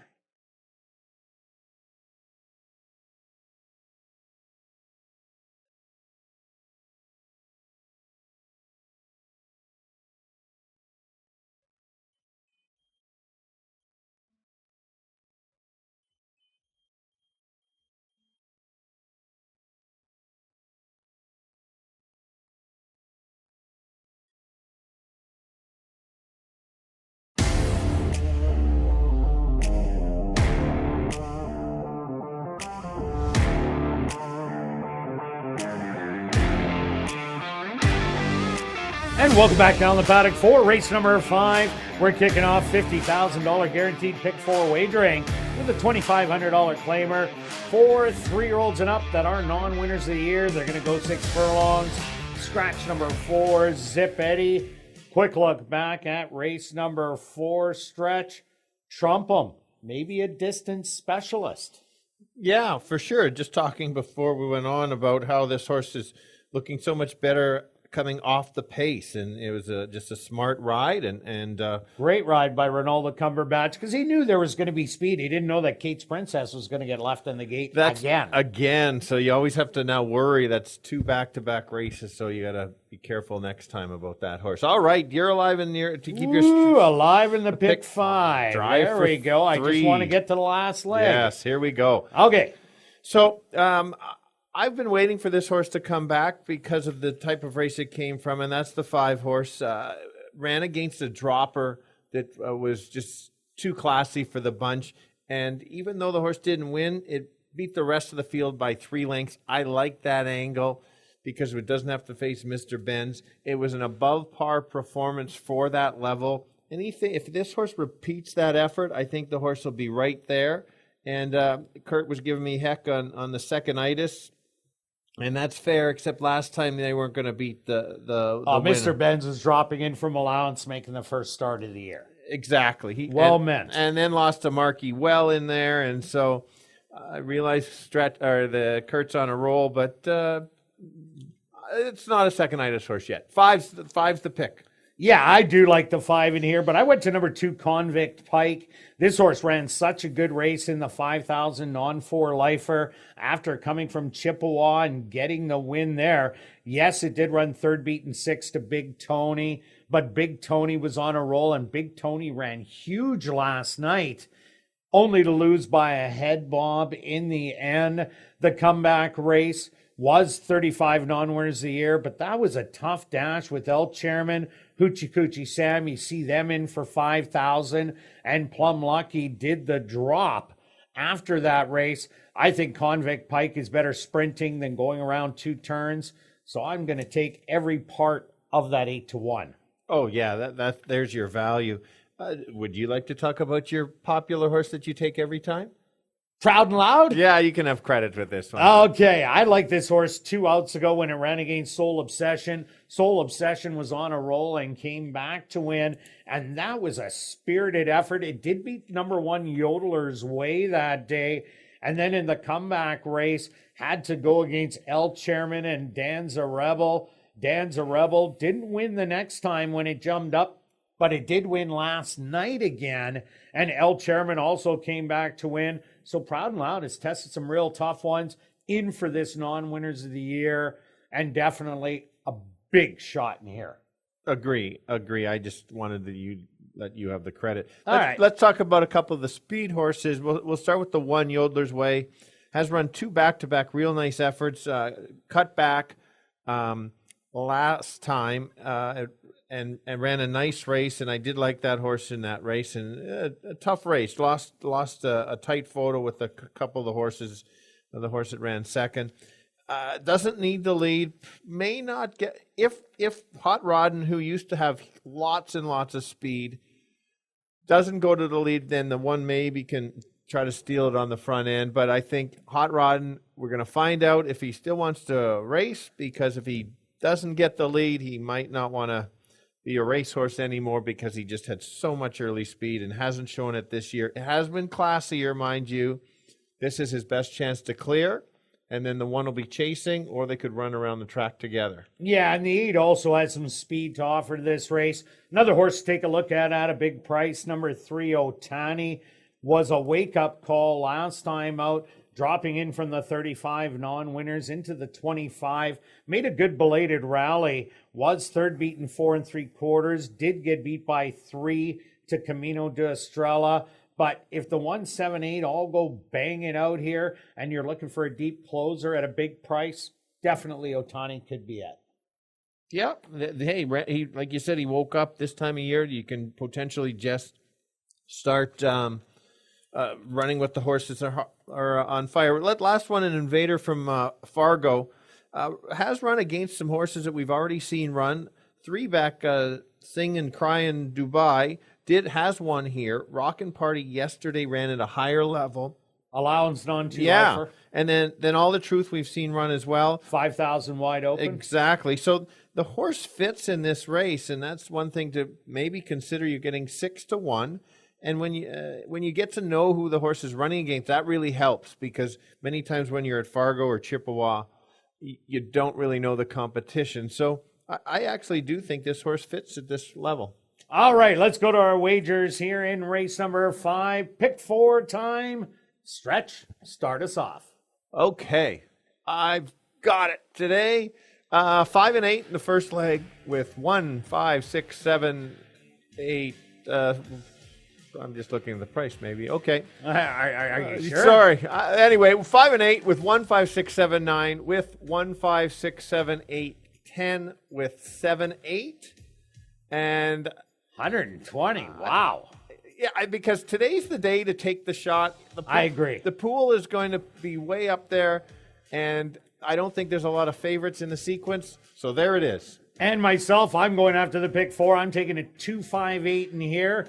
Then I'm hitting the all button in race number 6, taking 210 in race 7, and rounding it out with just the 7 in race number 8. And the show parlay is alive. Look at, they're cheering for me down in the room. 2 in a row for Kirt, and they're so happy. I got 24 to show in the 8 stretch. 12, show 5. All right, good luck with all your wagers here in race number 5, and we'll see you back for race 6.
The horse on the track for race number 5, they're going to go 6 furlongs for $10,000. Number 1 is Yodeler's Way, owned by Henry Witt Jr., trained by Jerry Gorno, with Antonio Whitehall. Number 2 is Convict Pike, owned and trained by Perry Cavanaugh, with Sheldon Chickadas. Number 3 is Otani, owned by 666 Ranch, trained by Tom Gardapi Jr., with Douglas Bataloo. Number 4, Zip Eddie was scratched. Number 5 is Camino de Estrella, owned by Blair Kidd and Boss Baby Racing, trained by Blair Kidd, with Chavi and Chow. Number 6 is American Camp, owned by Dion Peterson, trained by Perry Cavanaugh, with Nyron Austin. Number 7 is Hot Rodden, owned and trained by Maria Stanford, with Stanley Chady Jr. Rounding out the field is number 8, Proud and Loud, owned by Wind Answer Stable, trained by Wendy Anderson, with Neville Stevenson. $50,000 guaranteed pick 4 wagering starts right here in race number 5. They go to post in 4 minutes.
And ladies and gentlemen, we've drawn our ticket.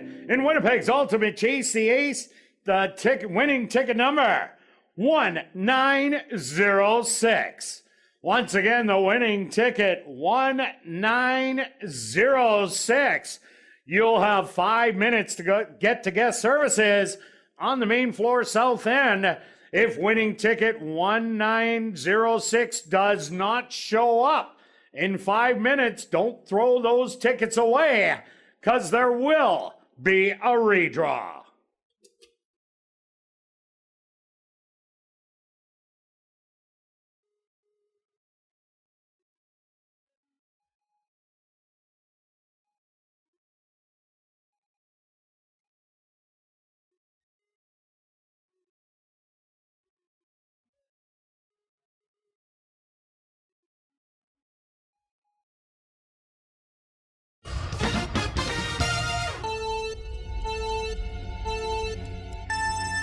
Okay, we've got the boys going 6 furlongs in this one. It's landed on the 5 as the top selection. Like how this horse has raced the last couple races. Lost to a better horse last time. Don't have any of those in here.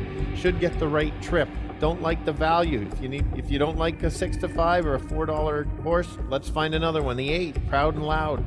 A bit of a class dropper here that can run. Should sit just off and try to close late. Also has lost to some good ones. And then after that, you got to throw in the 2 as a potential closer. So I'll give you 5, 8, and 2. Yeah, I got the same horses as you, Stretch, but in a different order. I like Convict Pike. That race 2 outs ago, that was a huge race against Big Tony. I don't think the horse liked the distance last time out and gets to drop back in for 25 from 35. I'm loving the 9-1. I also like number 8, Proud and Loud. A huge race 2 outs ago in this condition. Last time out was way tougher. Drops back in, and the 5 is the one to beat. So I'm giving you 2, 8, and 5. Good luck here in race 5.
post time.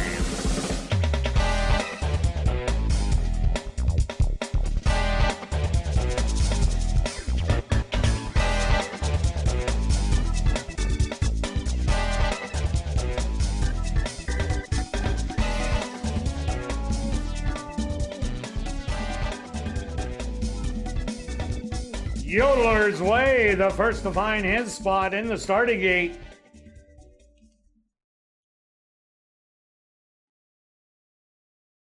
Convict Pike now moves in. Next in, Otani. The 6-5 favorite, Camino de Estrella. Walks right in.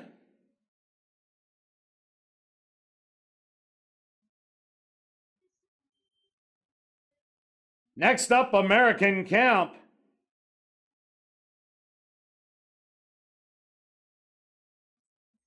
Just 2 left to load. Hot Rodden.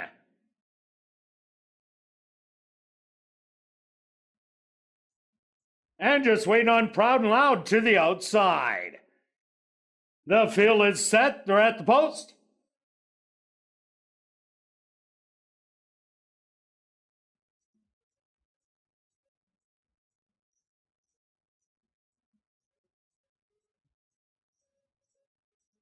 Hot Rodden acting up a bit, and they're off. Hopping at the start was Hot Rodden.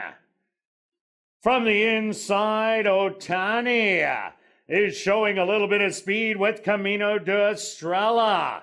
On the inside, Convict Pike is also forward, making it a trio. Hot Rodden back to fourth. On the outside in fifth, Proud and Loud. Yodeler's Way on the rail. And the early trailer will be American Camp. 3 across the track through an opening quarter at 24 seconds. Convict Pike with a short lead to the outside. That's Camino de Estrella, 3 wide. Proud and Loud making a bold move. Otani in between horses as there is those 4 of them. Yodeler's Way moving to the outside, to the far outside. American Camp and the trailer Hot Rodden. They hit the head of the lane. 6 across the track. It's Proud and Loud. Yodeler's Way to the outside. Yodeler's Way with the best stride. Proud and Loud. American Camp on the far outside. But it's gonna be Yodeler's Way getting it done. Close for second between American Camp and Proud and Loud.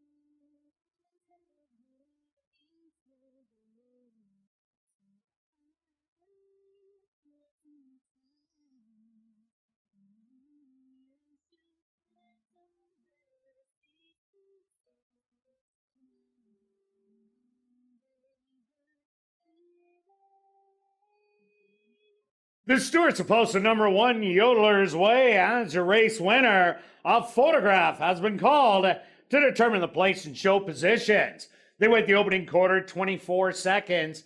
The half 47-4. Time for the 6 furlongs 1:14-1.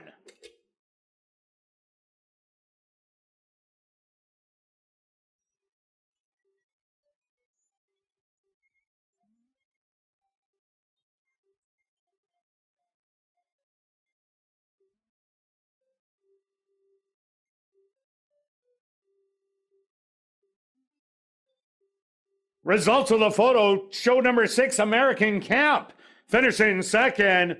Third goes to number 8, Proud and Loud, and fourth to number 5, Camino de Estrella.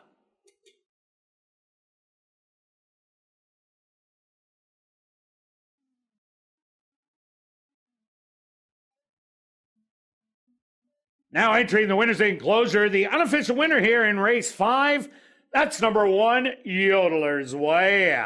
Yodeler's Way is a big gelding, 8 years old, by Empire Way, out of the Mare Magic Yodeler by Swiss Yodeler.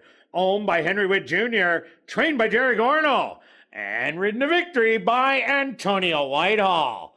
Time for the 6 furlongs, 1:14-1. Congratulations goes out to jockey Antonio Whitehall, who scores the double. 2 wins for jockey Antonio Whitehall.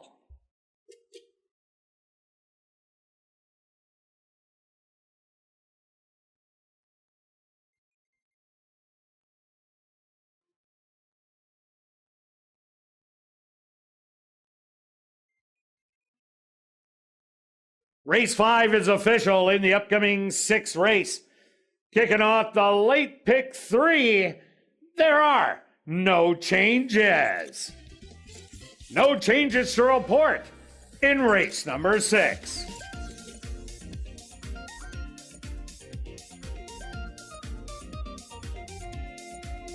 The final Manitoba Night Market and Festival of the summer takes place this Sunday, August the 28th from 3 to 11.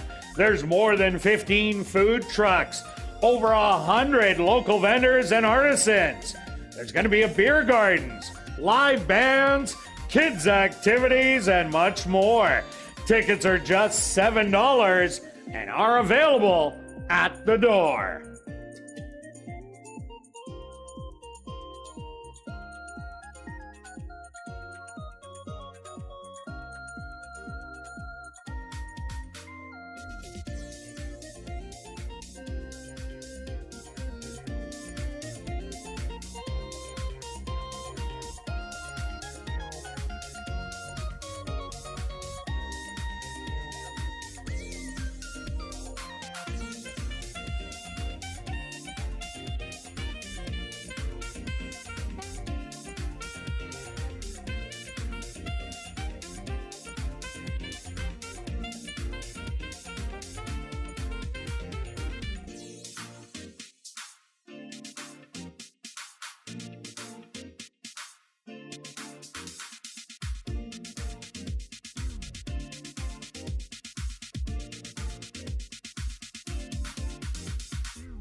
And welcome back down the paddock for race number 6. We have a $5,000 claimer for 3-year-olds and up. They're going to go 7.5 furlongs.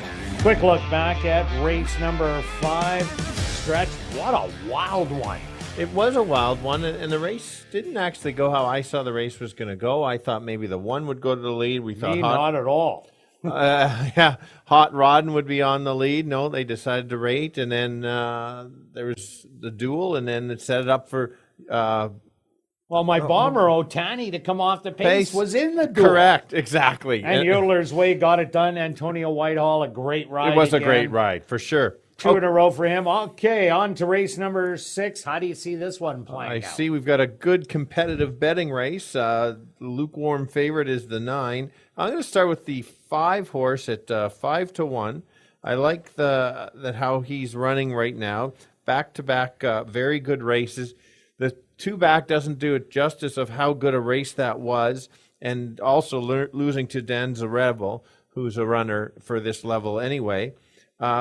Crushed last time, had no trouble at all. I think can go to the lead or can come off the pace. We've seen both on this horse. Last year won 4 races at the $5,000 to $7,500 level. So that's where I'm starting. Yeah, I respect El Chairman in here. I think he's rolling along right now. I also like number 3, Hoochie Coochie Sam. Took the drop from 7,500 to 3,500. Ran huge, did all the work, and El Chairman scooped them all and drew off for the win. But Hoochie Coochie Sam doesn't have to go to the front. As you see, that 1 win last year was in a stalking role and getting up to beat the speedy Hazim in the final strides. So Hoochie Coochie Sam, 6-1 on the board, I think definitely has a shot. I agree. That was, in my dead one horse that I could have used and no longer pick 4s that were alive. Thanks, everybody, for jumping in. A nice pool of over $86,000. It was, I believe, about $60,000 or so in the pick 5, which you are still alive, Kirt. I am. Good for you, and you've still got some bunches left, so good luck to that. Anybody that's alive in both, you're going to see some potential good payouts. Let's talk about the Gooch, the 6. All right. Yes, the Gooch has not lived up to his billing from last year. Why? There is a fan club. It might just be me now, but that's okay. He's dropping into the level that he probably has to drop to right now. And he shows some signs. He showed speed going a mile, and then last time just kind of ran evenly against Dictator, who's a pretty good runner for the $7,500 level. We've seen the 75s drop the 5 to win.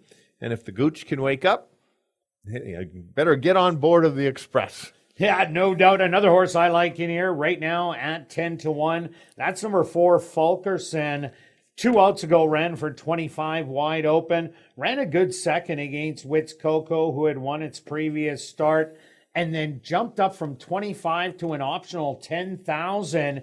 And this horse ran a huge race, going 7.5 furlongs. Was only beaten by 3 to Golden Eyed, Himmelstein, and Life's Been Good So Far. Life's Been Good So Far won at the first level. Himmelstein won at 7,500, and Golden Eyed won at that first level. So Fulkerson might get overlooked in here, but I'm not overlooking him. 9-1, such a good race. Got to have him in. For sure. That leaves it open for Google it, the 7. This horse is coming from Mountaineer. I mentioned on ASD Live that yesterday's Mountaineer horse ran really well. These figures are the best of the Mountaineer horses that I've seen so far come here. 2 back, if runs to that 1:70 race, will be extremely tough. Was much the best that race, went to the lead. Not sure this running style because the entry mate, both Jared Brown horses, is the 9, and the 9 likes to go to the lead. Pretty much that's where he wins on. Could be a little wide. We'll see how they plan it out, but I actually like the 7 over the 9, even though it's the same trainer. And I know Carino's taking the 9, but I'll take a shot at 7-1. And another horse to look at, number 1, Give a Little, looking to go 3 in a row. 1-2 outs ago, going wire to wire in the non-3 lifer. Then came back in the non-4 lifer and just gone up to beat Club Champ in the final strides. Draws the important rail in here. And with the horse winning actually 3 out of his last 4, this is one to watch out for. So let's go to our wagers here in race number 6. And Stretch, for my pick 4 ticket that's dead, I did have all. Let's just put it that way. I think this is wide open. You did the same thing. Yep, $3 exacta box, 567. All right, myself, a $3 exactor box, 345. And I'm still alive in the show parlay, amazingly. 3 in a row now. Oh, your pockets have holes, Stretch? That's okay. I still got some money kicking around. I'm going to go 36 to show on number 5, El Chairman. Good luck with all your wagers here in race number 6, and we'll see you back for race 7.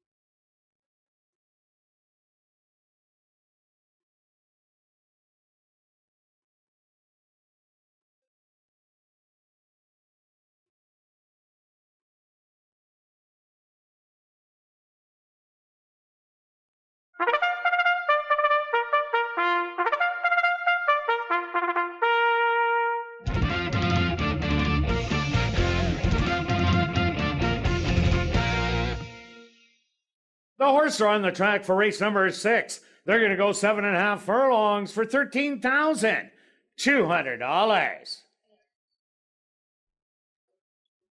Number 1 is Give a Little, owned by Stella Racing, trained by Stephen Gaskin, with Ronald Alley. Number 2 is Barley Boy, owned by Wade Hedgie and Kelly Woolsfield, trained by Mike Tamporn, with Praven Badri. Number 3 is Hoochie Coochie Sam, owned and trained by Dennis Dorchester, with Chavi and Chow.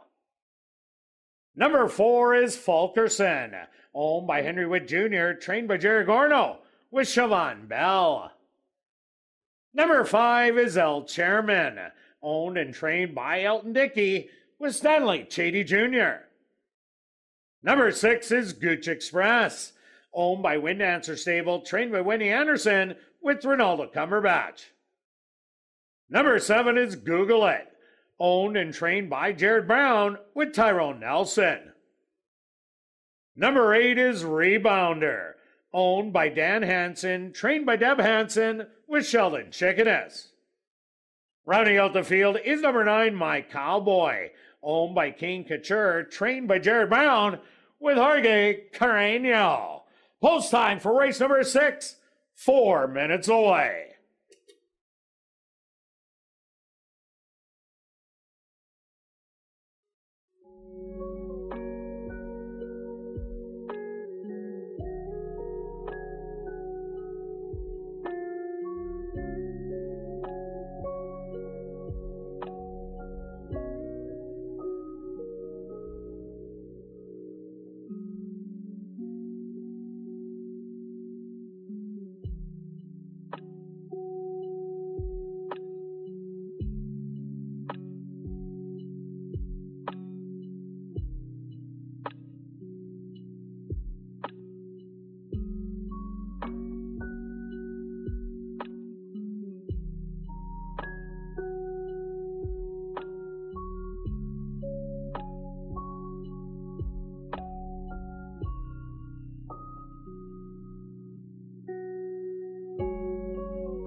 Ladies and gentlemen, turning your programs back to race number 5, we had 3 claims to report. First off, claim for $2,500. Number 2, Convict Pike, claimed by Colt Brown, trainer Alan Brown. Also claimed for $2,500. Number 6, American Camp, claimed by Lee Delaron, owner trainer. Also claimed for $2,500. Number 8, Proud and Loud, claimed by Lee Delaron, owner trainer.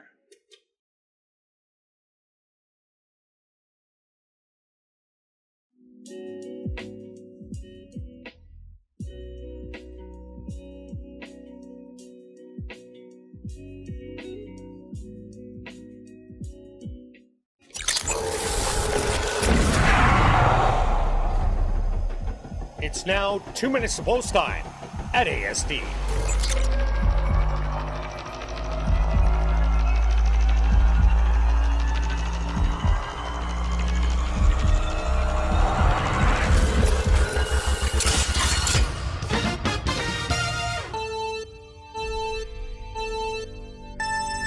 All right, we've got the boys going 7.5 furlongs, which is 2 turns here at ASD.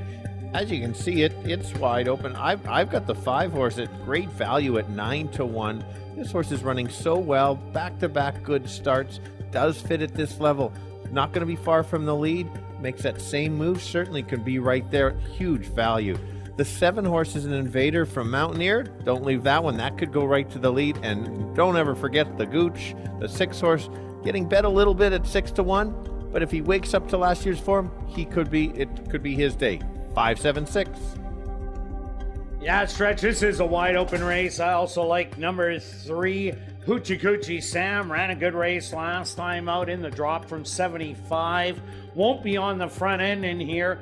Will go back to his off-the-pace running style, which I think makes him much more effective. And I like number 5, El Chairman, who beat Hoochie Coochie Sam in the last start to do a stalking roll, pounce on him. And another long shot, number 4, Fulkerson. I like 3, 5, and 4. Good luck here in race 6.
Post time!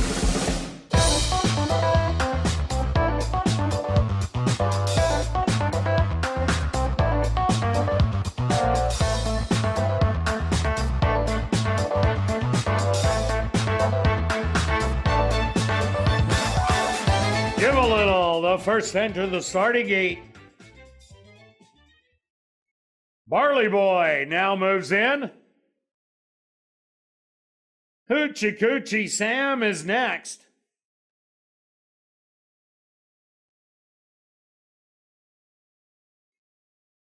It's now Fulkerson's turn.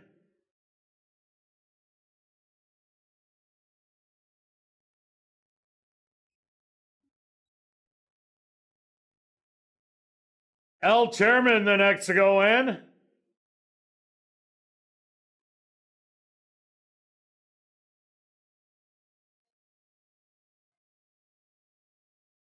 Gooch Express walks up and in.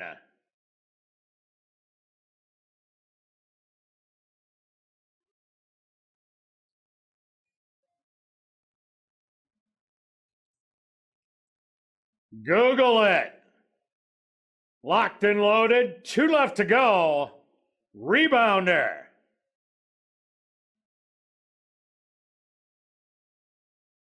And now just waiting on the 8-5 favorite on the outside, My Cowboy. They're all set. They're at the post.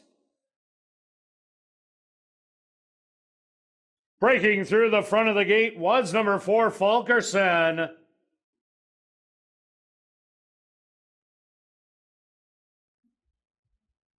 The front gates will be closed once again, and we'll be just waiting on Fulkerson to reload.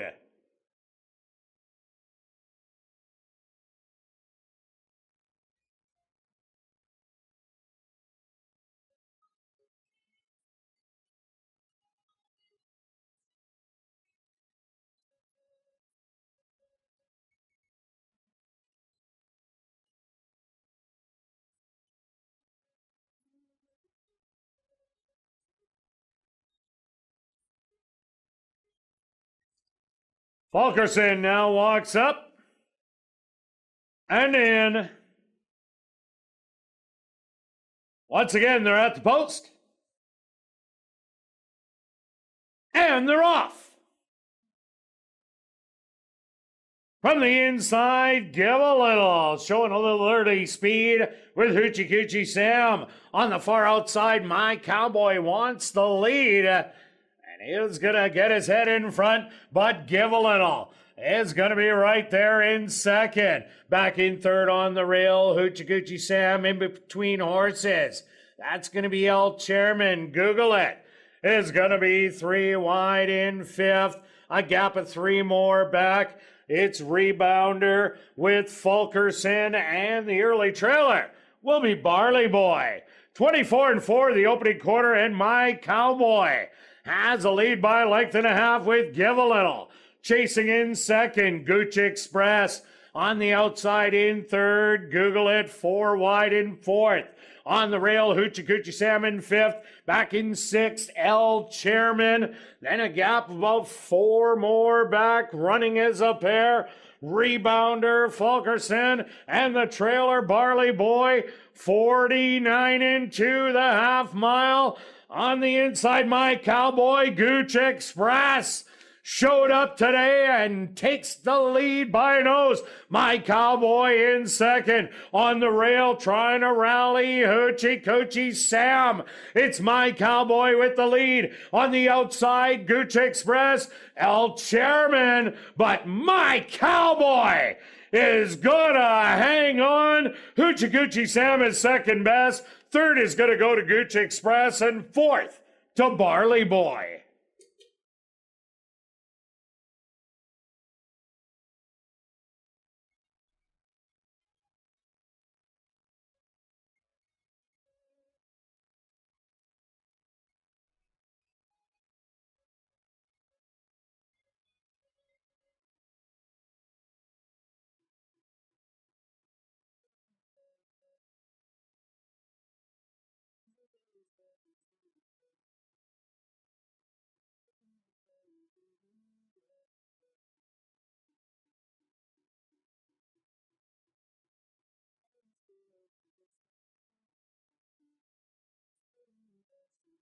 The Stewards of Pulse number 9, My Cowboy.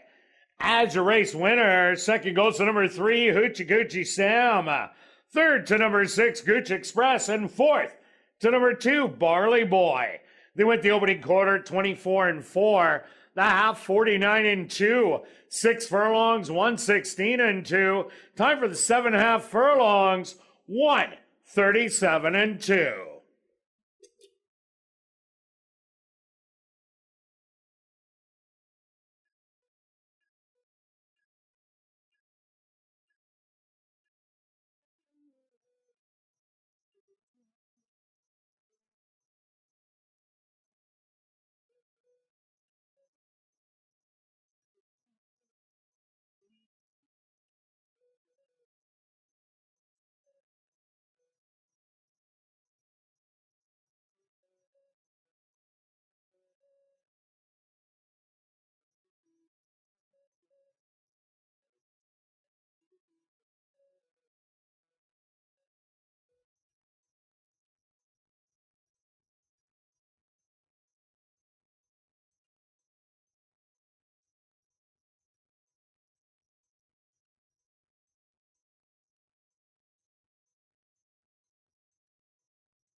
Now entering the winner's enclosure, the official winner here in race number 6, that's number 9, My Cowboy.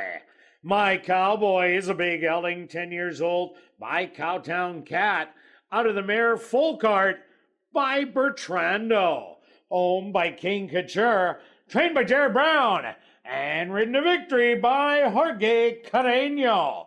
Tied for the 7.5 furlongs, 1:37-2.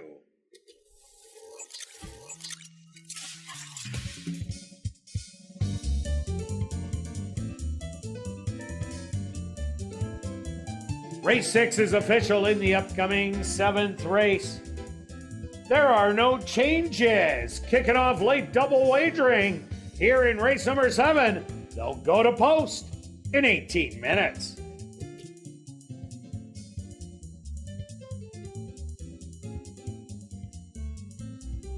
Did you know that Assiniboia Downs is open year-round for VLT action? Also wagering on horse racings from top tracks in North America. There's also dining, special events, group holiday parties, and more. Go to asdowns.com for more information.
And ladies and gentlemen, turning your programs back to race number 6, we had a claim to report.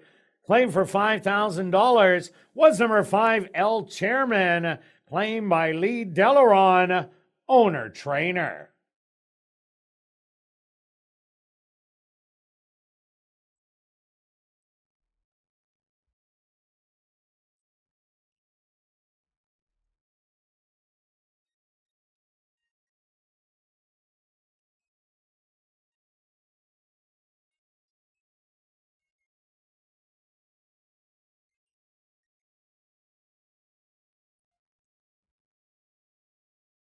And in this evening's Winnipeg Ultimate Chase the Ace, Karen T went to the board, selected a diamond, but it was the 8 of diamonds, so she got herself $25, and the jackpot keeps growing, almost $4,800 in Winnipeg's Ultimate Chase the Ace.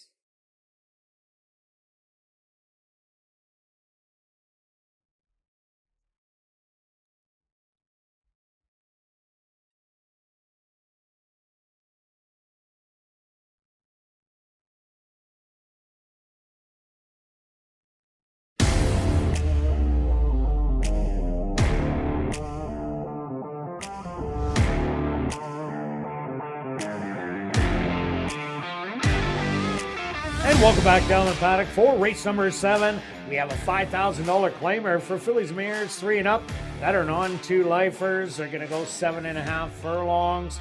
Quick look back at race number 6. My Cowboy hit the front end, and there was no looking back. Yeah, what well, the public was right. We were not, and Totally. That happens many times. Sometimes, Yeah, at least no doubt it about it. seems like it's a lot this week for me. Anyway, once he got the lead, you knew he was going to be tough. I just didn't think he could clear that easily, and the fractions were not crazy fast either. No. No, you said I think 49 and change to the half, and then And the 3/4 was slow and 16 and change. yeah, and then it was just so Carino managed to lull him to sleep on the turn, and then when the Gooch made a nice move, the Cowboy rebroke and pulled away, and just a really good ride, recognizing that nobody went after. I thought somebody would have actually, and clearly didn't. And then your late close on Hoochie. Yeah, Hoochie Coochie Sam ran a good race. On to race number 7, 3-5 on Barbie's Quest. Yeah, I guess maybe because yesterday they saw that second Itis horse won by a nose, which almost lost, tried to lose, but did win. So they figured if that one can win, so can this one. Tread carefully, bet carefully on the win on the 10 is all I can say. I'm going to start with a long shot. We both have long shots in here. I've landed on the 1, Mucho Express. Maybe Antonio can win his third. Would it be 3? He's already got 2. Yes. Watching... The horse has won 2 races, or a second and a first at this basically 7.5 distance. Last time, yes, there was a bit of a duel, but this horse was just so far back. And I think Antonio's going to recognize that this horse needs to be a little bit closer. And if he can get the right trip, maybe can be there. All these horses in here need a right trip. None of them are world beaters in the least of closing numbers or early pace numbers. So I'm going to start as the 1. I think it's an absolute wide open race. You're getting great value. This is where you take advantage of, I think, a horse that can be in the money but not win, and it's going off at 3 to 5. Yeah, no doubt about it. I like number 2, Wits Magic. A lot to like about this horse. First time out, didn't get a rally in after coming from Sam Houston, but that was the first start over the track. Second time out, pulled up in the turn, eased off, but came back with a win after that break in the maiden, hit a tough 10-on-2 and was competitive, and then lost to Barbie's Quest and Artisan Dancer. But that was a good rally by Wits Magic. Draws inside in here, does like going around 2 turns, even though it doesn't look like it because it did pull up when it hit the head of the lane. But I think this horse will be close to the lead, not a ton of speed in here. So I think this is a great bomber at 13 to 1. Would you like to talk about the 10, or should I? You can. All right. You like the second-nighted horses. I do. I just like betting them. That's true. The 10, Barbie's Quest. I did bet the horse to place last time, and it paid really well, $5.30 or so. Was too far back last time, but that's kind of standard for this horse. The horse is, I think, 6 for 6 at the distance in the money, going 7.5 furlongs. The problem is 5 of 6 is in second. So the horse will sit back, will be closing late. Doesn't have a huge turn of foot, but if everybody else backs up just enough, maybe he can take over for the win, but I'm not going to get fooled and bet the horse to win. Yeah, another horse to look at, number 5, Notable Nora.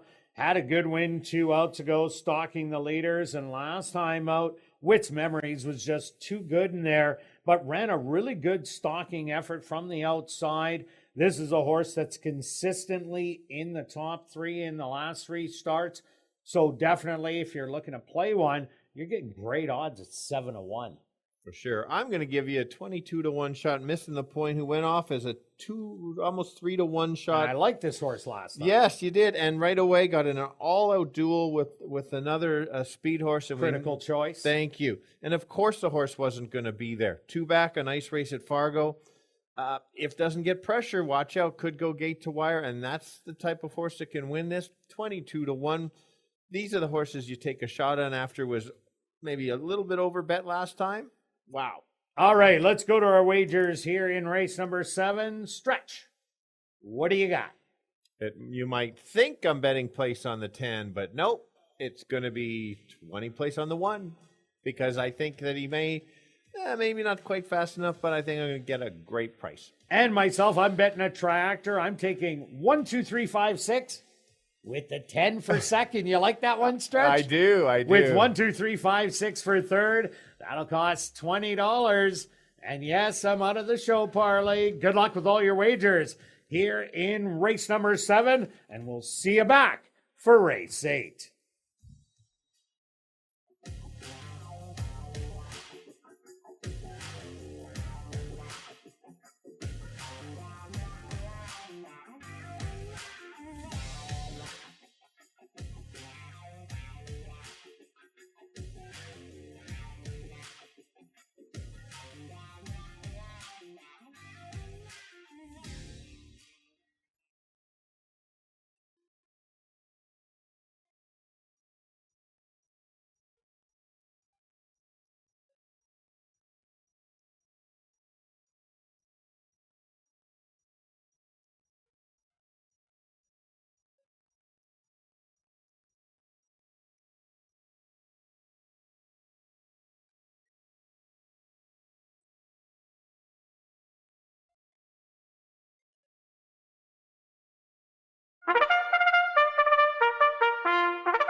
The horses are on the track for race number 7. They're going to go 7.5 furlongs for $10,100.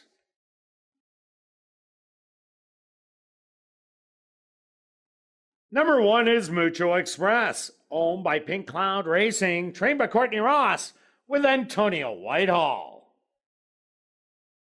Number 2 is Wits Magic, owned by Henry Witt Jr., trained by Jerry Gorno, with Praven Badri.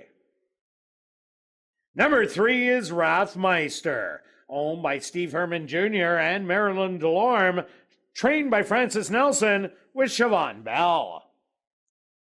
Number 4 is Kiki My Star, owned by Blair Kidd and Boss Baby Racing, trained by Blair Kidd, with Arthur Badu. Number 5 is Notable Nora, owned by Larry Falloon and Elton Dickey, trained by Elton Dickey, with Chavi and Chow. Number 6 is Missing the Point, owned by Clifford Kavanaugh, trained by Perry Kavanaugh, with Nyrone Austin. Number 7 is Sizzle and Susie, owned by Jennifer Taranjo, trained by Jerry Gorno, with Sheldon Chickanis. Number 8 is Yankee Cat, owned by Riley Kling, trained by Maria Stanford, with Neville Stevenson. Number 9 is Hazy Winter, owned by Too Old to Dance Stable, trained by Lee Delaron, with Ronald Alley. Rounding out the field is number 10, Barbie's Quest, owned and trained by Marion Johnston, with Stanley Shady Jr. Post time for race number 7, 3 minutes away.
It's now 2 minutes to post time at ASD.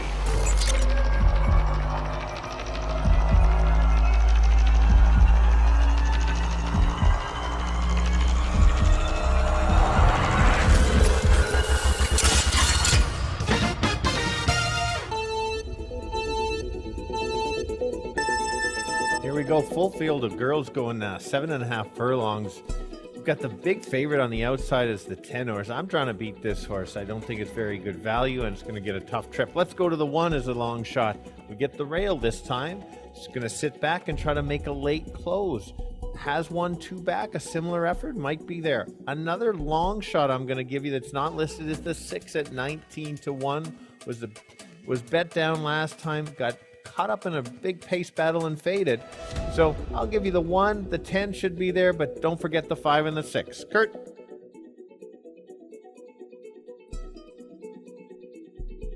Yeah, Stretch, I like number 2, Wit Magic in here. Bit of a long shot on the inside. Wit's Magic, last time it went around the ground, did pull up as they did turn for a home, but came back with a good win and ran a good race last time out. So I'm liking the 16-1. I also like Notable Nora. And to the outside, Barbie's Quest. Good luck here in race 7.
Mucho Express finds her spot in the starting gate. Wits Magic, the next to go in.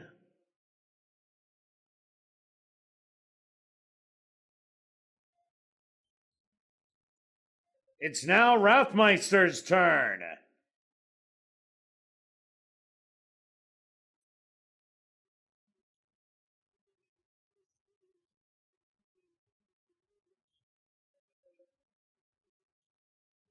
Kiki My Star steps up.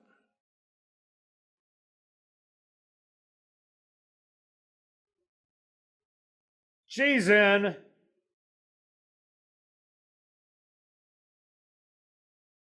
Notable Nora ready to move in.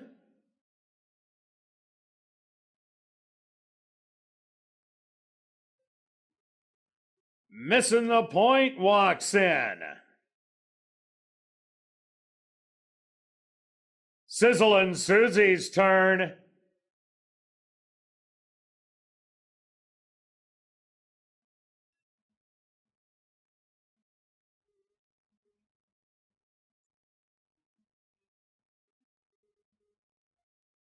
Next up, Yankee Cat. Just 2 left to load. Hazy Winter.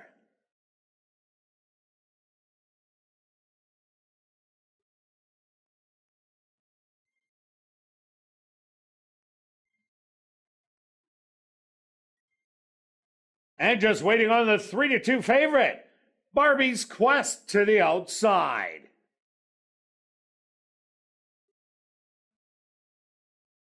They're all set. They're at the post. And they're off. Breaking a little slow was Yankee Cat.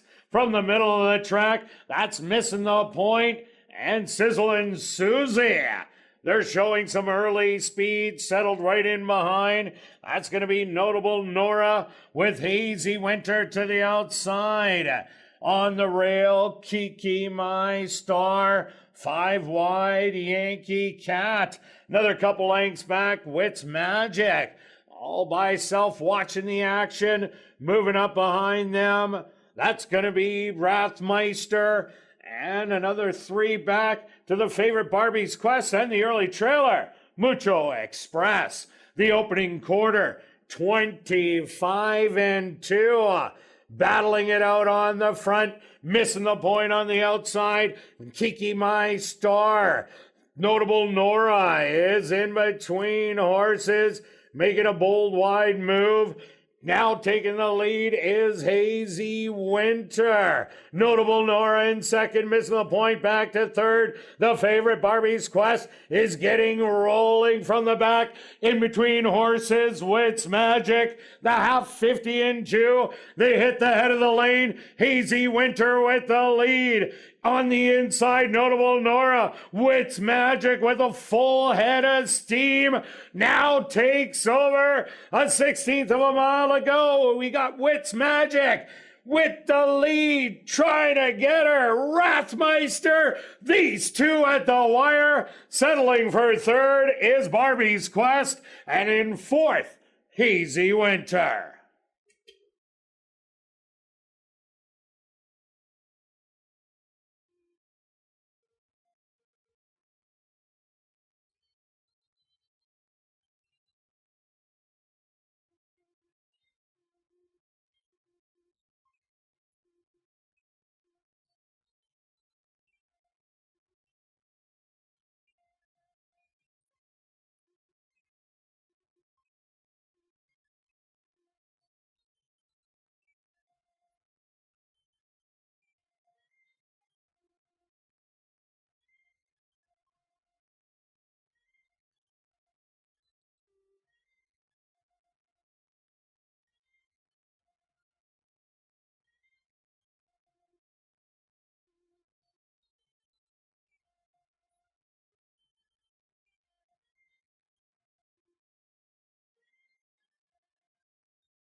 Stewards have requested a photograph to determine the winning horse.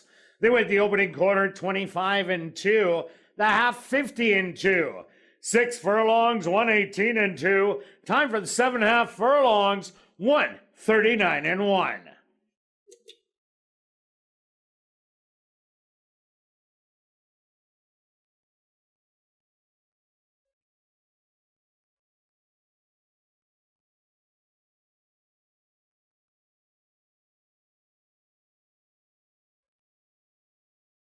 Also, the photos show the winner number 2, Wits Magic. Second goes to number 3, Rathmeister. Third to number 10, Barbie's Quest. And fourth to number 9, Hazy Winter.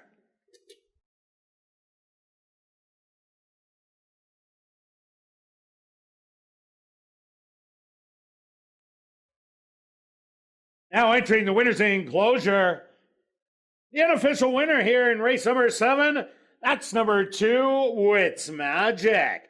Wits Magic is a gray roan filly, 3 years old, by Drums of Thunder, out of the mare Wits Charm by Penitent Man. Owned by Henry Witt Jr., trained by Jerry Gorno, and ridden to victory by Praven Badry. Time for the 7.5 furlongs, 139-1. Congratulations goes out to trainer Jerry Gorno, who scores the double. 2 wins for trainer Jerry Gorno.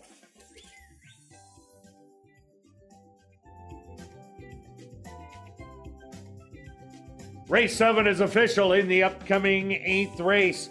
Jackpot High 5 wagering. There are no changes.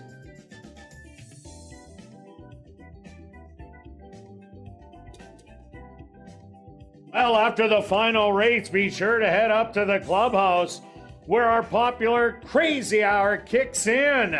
Beer, shots, and wine for $3.95 and half-price appetizers, plus 140 VLTs ready for action until 1 a.m.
And welcome back down the paddock for race number 8. We have a 10,000 optional 12.5 claimer for fillies and mares 3 and up that are non-3 lifers or non-2 lifers. They're going to go 6 furlongs. Quick look back at race number 7 stretch. Wits Magic. Yes. I told you not to leave it out. No, good pick. Very good pick. Good ride. A nice payout. I think that was a fair value. Now, how's this? I'm not alive in the pick 5. I get the $18 horse I pick on top, the $20 horse I pick on top. I missed the 2-to-1 shot. Yeah, well, but there's a good example, unfortunately, how it happens and how tough it is to pick the pick 4, pick 5. No doubt about it. And so always try to get at least a couple bucks when you're picking long shots on the win price. But here we go. Last race of a fun, challenging week for sure. And I'm going to start with the 7 as we've got the wrong numbers up there, but that's okay. We're in race 8. And so let's start with the 7. And Maybella is the horse in both of our selections here. The last 2 races have been good. 2 back, I think you can agree with me. It surprised you as well, a little bit of how such a good effort she ran. Doubt about it. Looked dynamite. Dynamite, yes. Last time was wide, ran a real nice trip. I think this horse can stalk and kind of take over. If it runs back to those last couple races, I think the horse is right there. It was even at the start of the meet in June, was in for allowance. It was coming off the pace, and that's how I kind of thought she would run. And there you go. Take note, she's taken the fronts off, and the last 2 races have been very impressive. So I've certainly got to take that as my co-top selection. Yeah, and got beat by That's a Lot of Bling, who is dropping in from the first level allowance. Both of us also like number 8, Barefoot Dancer. Was a winner 2 outs ago, beating Dazzling Gold in the final jump. Last time out, ran against Dixie Moe, who ended up going to the front and going wire to wire. But Barefoot Dancer wasn't disgraced in there.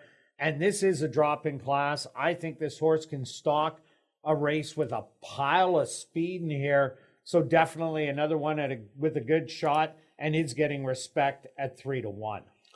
For sure. Yeah, I think it's been closer. What would you say, a fair track today? Oh, it's been fair all night. Yeah, I agree. I don't think you've seen either way on the too much of a bias there. I'll go to the 4 as my third selection at 18-to-1, morning line of 9-2. I think a bit of an overlay. This horse kind of has an even running style, has been running at a higher level, and the allowance.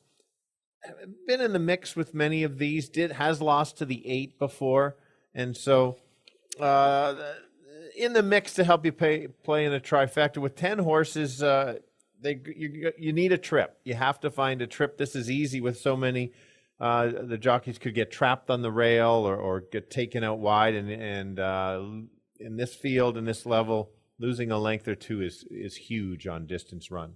Yeah, another horse I like, number 2, Sunday Suzanne. The other one sent out by trainer Jennifer Jordan, was a winner last time out, getting up in the final strides, and had run a couple of really good races early on, running second to Barefoot Dancer, who just caught Sunday Suzanne. And then the next time, Miami Souvenirs ran it down. I think this horse is much more effective coming off the pace, and with all the speed that is in here, I think we'll have to today, and draws inside, and I'm liking 17-1.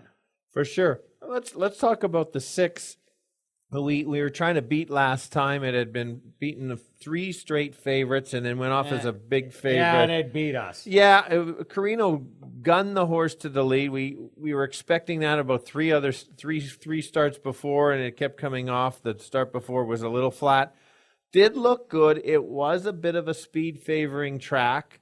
Maybe they figured something out, and Tyrone is going to just send the horse. There is other speed. We'll just see if the speed can carry. This horse did have some back class, so if they figured this horse out, maybe in the running. Yeah, one more to look at. Number 1, Giddy Up Zoe. You get the top jock on, draws the rail, showed speed last time out. Ended up getting beat by That's a Lot of Bling, Savage Love, and Maybella. But that wasn't a bad race, as we've seen Savage Love come back and run second in the first level allowance. And Maybella has been running really well, so Giddy Up Zoe, you're getting a bargain at 11-1. All right, let's go to our wagers here in race number 8. Stretch, start us off. Finishing the week off with the trifecta in here, we're going to take the top selections of 7 and 8, with 7 and 8 with all, hoping for some long shots because I think the other horses are in there. And then 7-8, wedge in the all with 7-8, $32. And myself, I did this bet because I thought I'd be alive to the 7, which I'm not. But I'm going to do a $4 exactor box, 2, 7, and 8, a $1 box, $6. This one's 24. Good luck with all your wagers here in race 8, and we'll see you back Monday, 6:45 Central for ASD Live.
The horse are on the track for race number 8. They're going to go 6 furlongs for $13,700. Number 1 is Giddy Up Zoe, owned by Locked and Tagged and Ryan Jajarles, trained by Ryan Jajarles with Jorge Carreño. Number 2 is Sunday Suzanne, owned by Andrew Stronach, trained by Jennifer Jordan with Siobhan Bell. Number 3 is Inspiratus, owned by Henry Witt Jr., trained by Jerry Gorno with Sheldon Chickanis. Number 4 is Dazzling Gold, owned by Starfield Stable, trained by Tiffany Husbands with Arthur Badu. Number 5 is Witt's Memories, owned by Catherine Ursel, trained by Carl Anderson with Stanley Chady Jr. Number 6 is Artisan Dancer, owned by Wind Dancer Stable and Daryl Paranica, trained by Wendy Anderson with Tyrone Nelson. Number 7 is Maybella, owned by Tom Payne and Elton Dickey, trained by Elton Dickey with Leroy Nelson.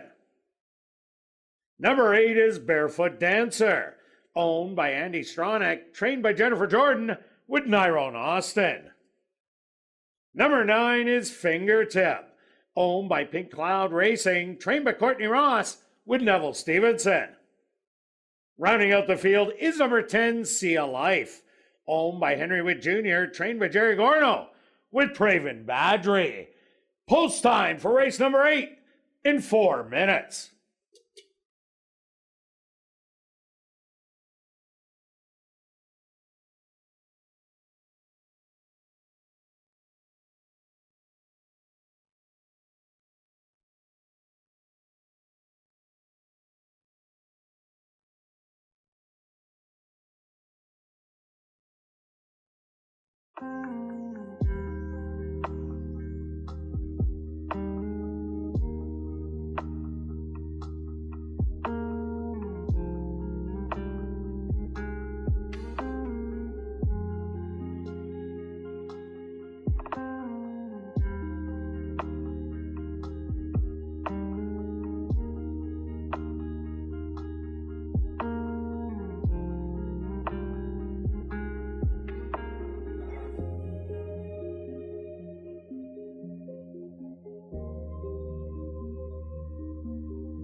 It's now 2 minutes to post time at ASD.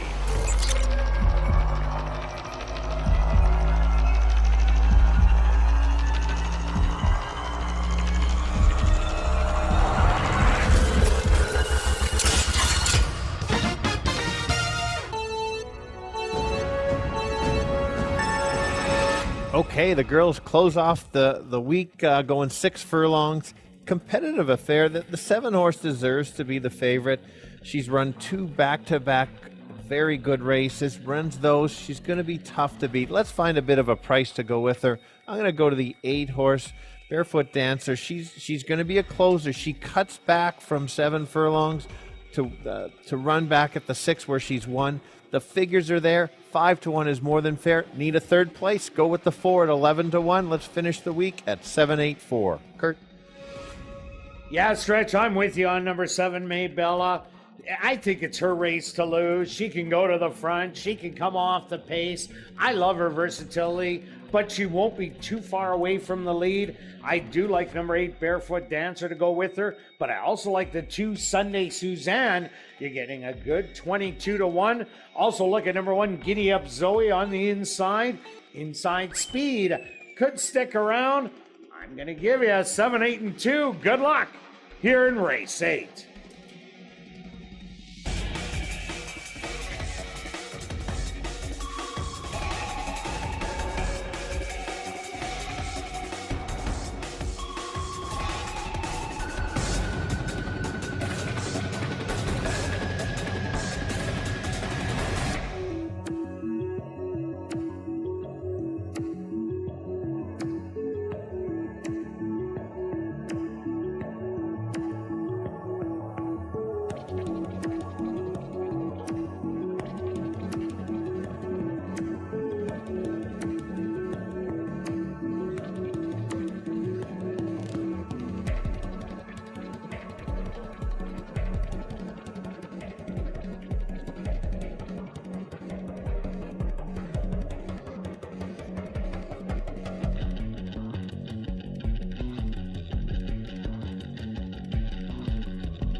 Giddy Up Zoe, the first to walk in for the nightcap.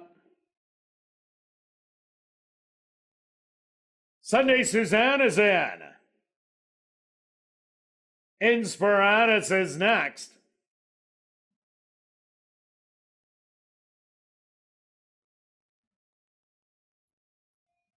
Dazzling Gold's turn.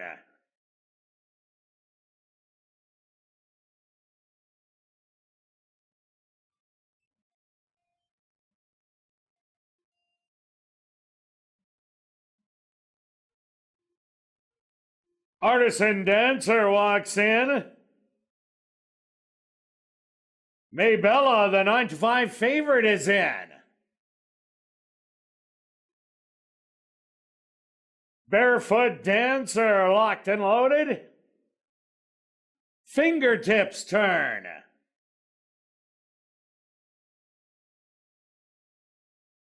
Just 2 left to load.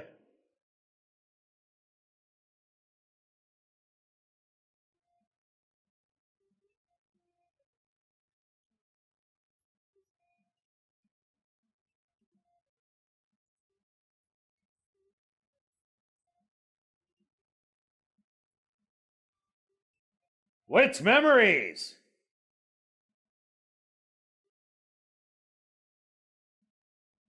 Fingertip a little fractious. And just waiting on Sea of Life to the outside.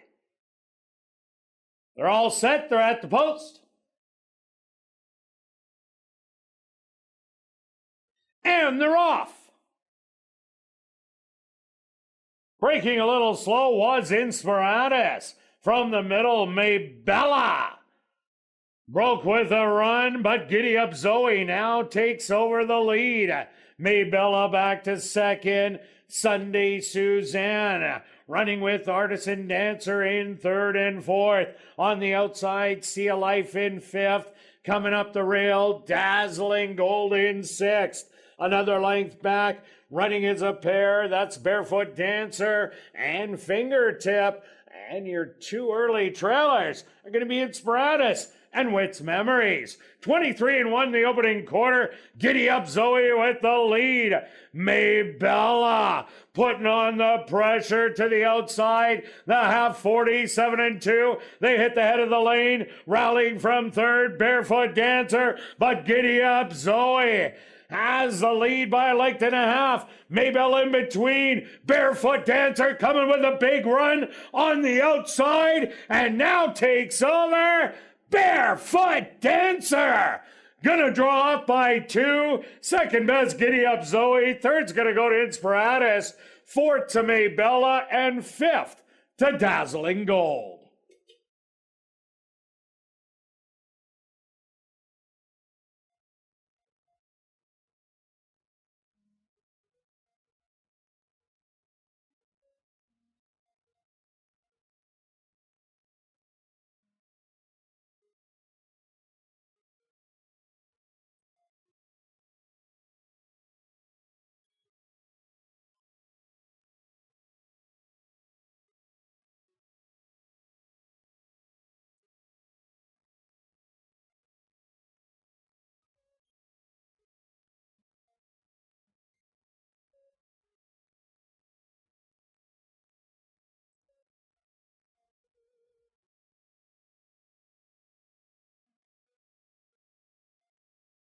The Stewart's opposed to number 8, Barefoot Dancer.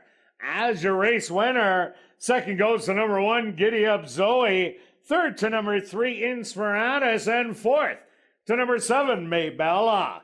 They went the opening quarter 23-1. The half 47-2. Time for the 6 furlongs, 114-1.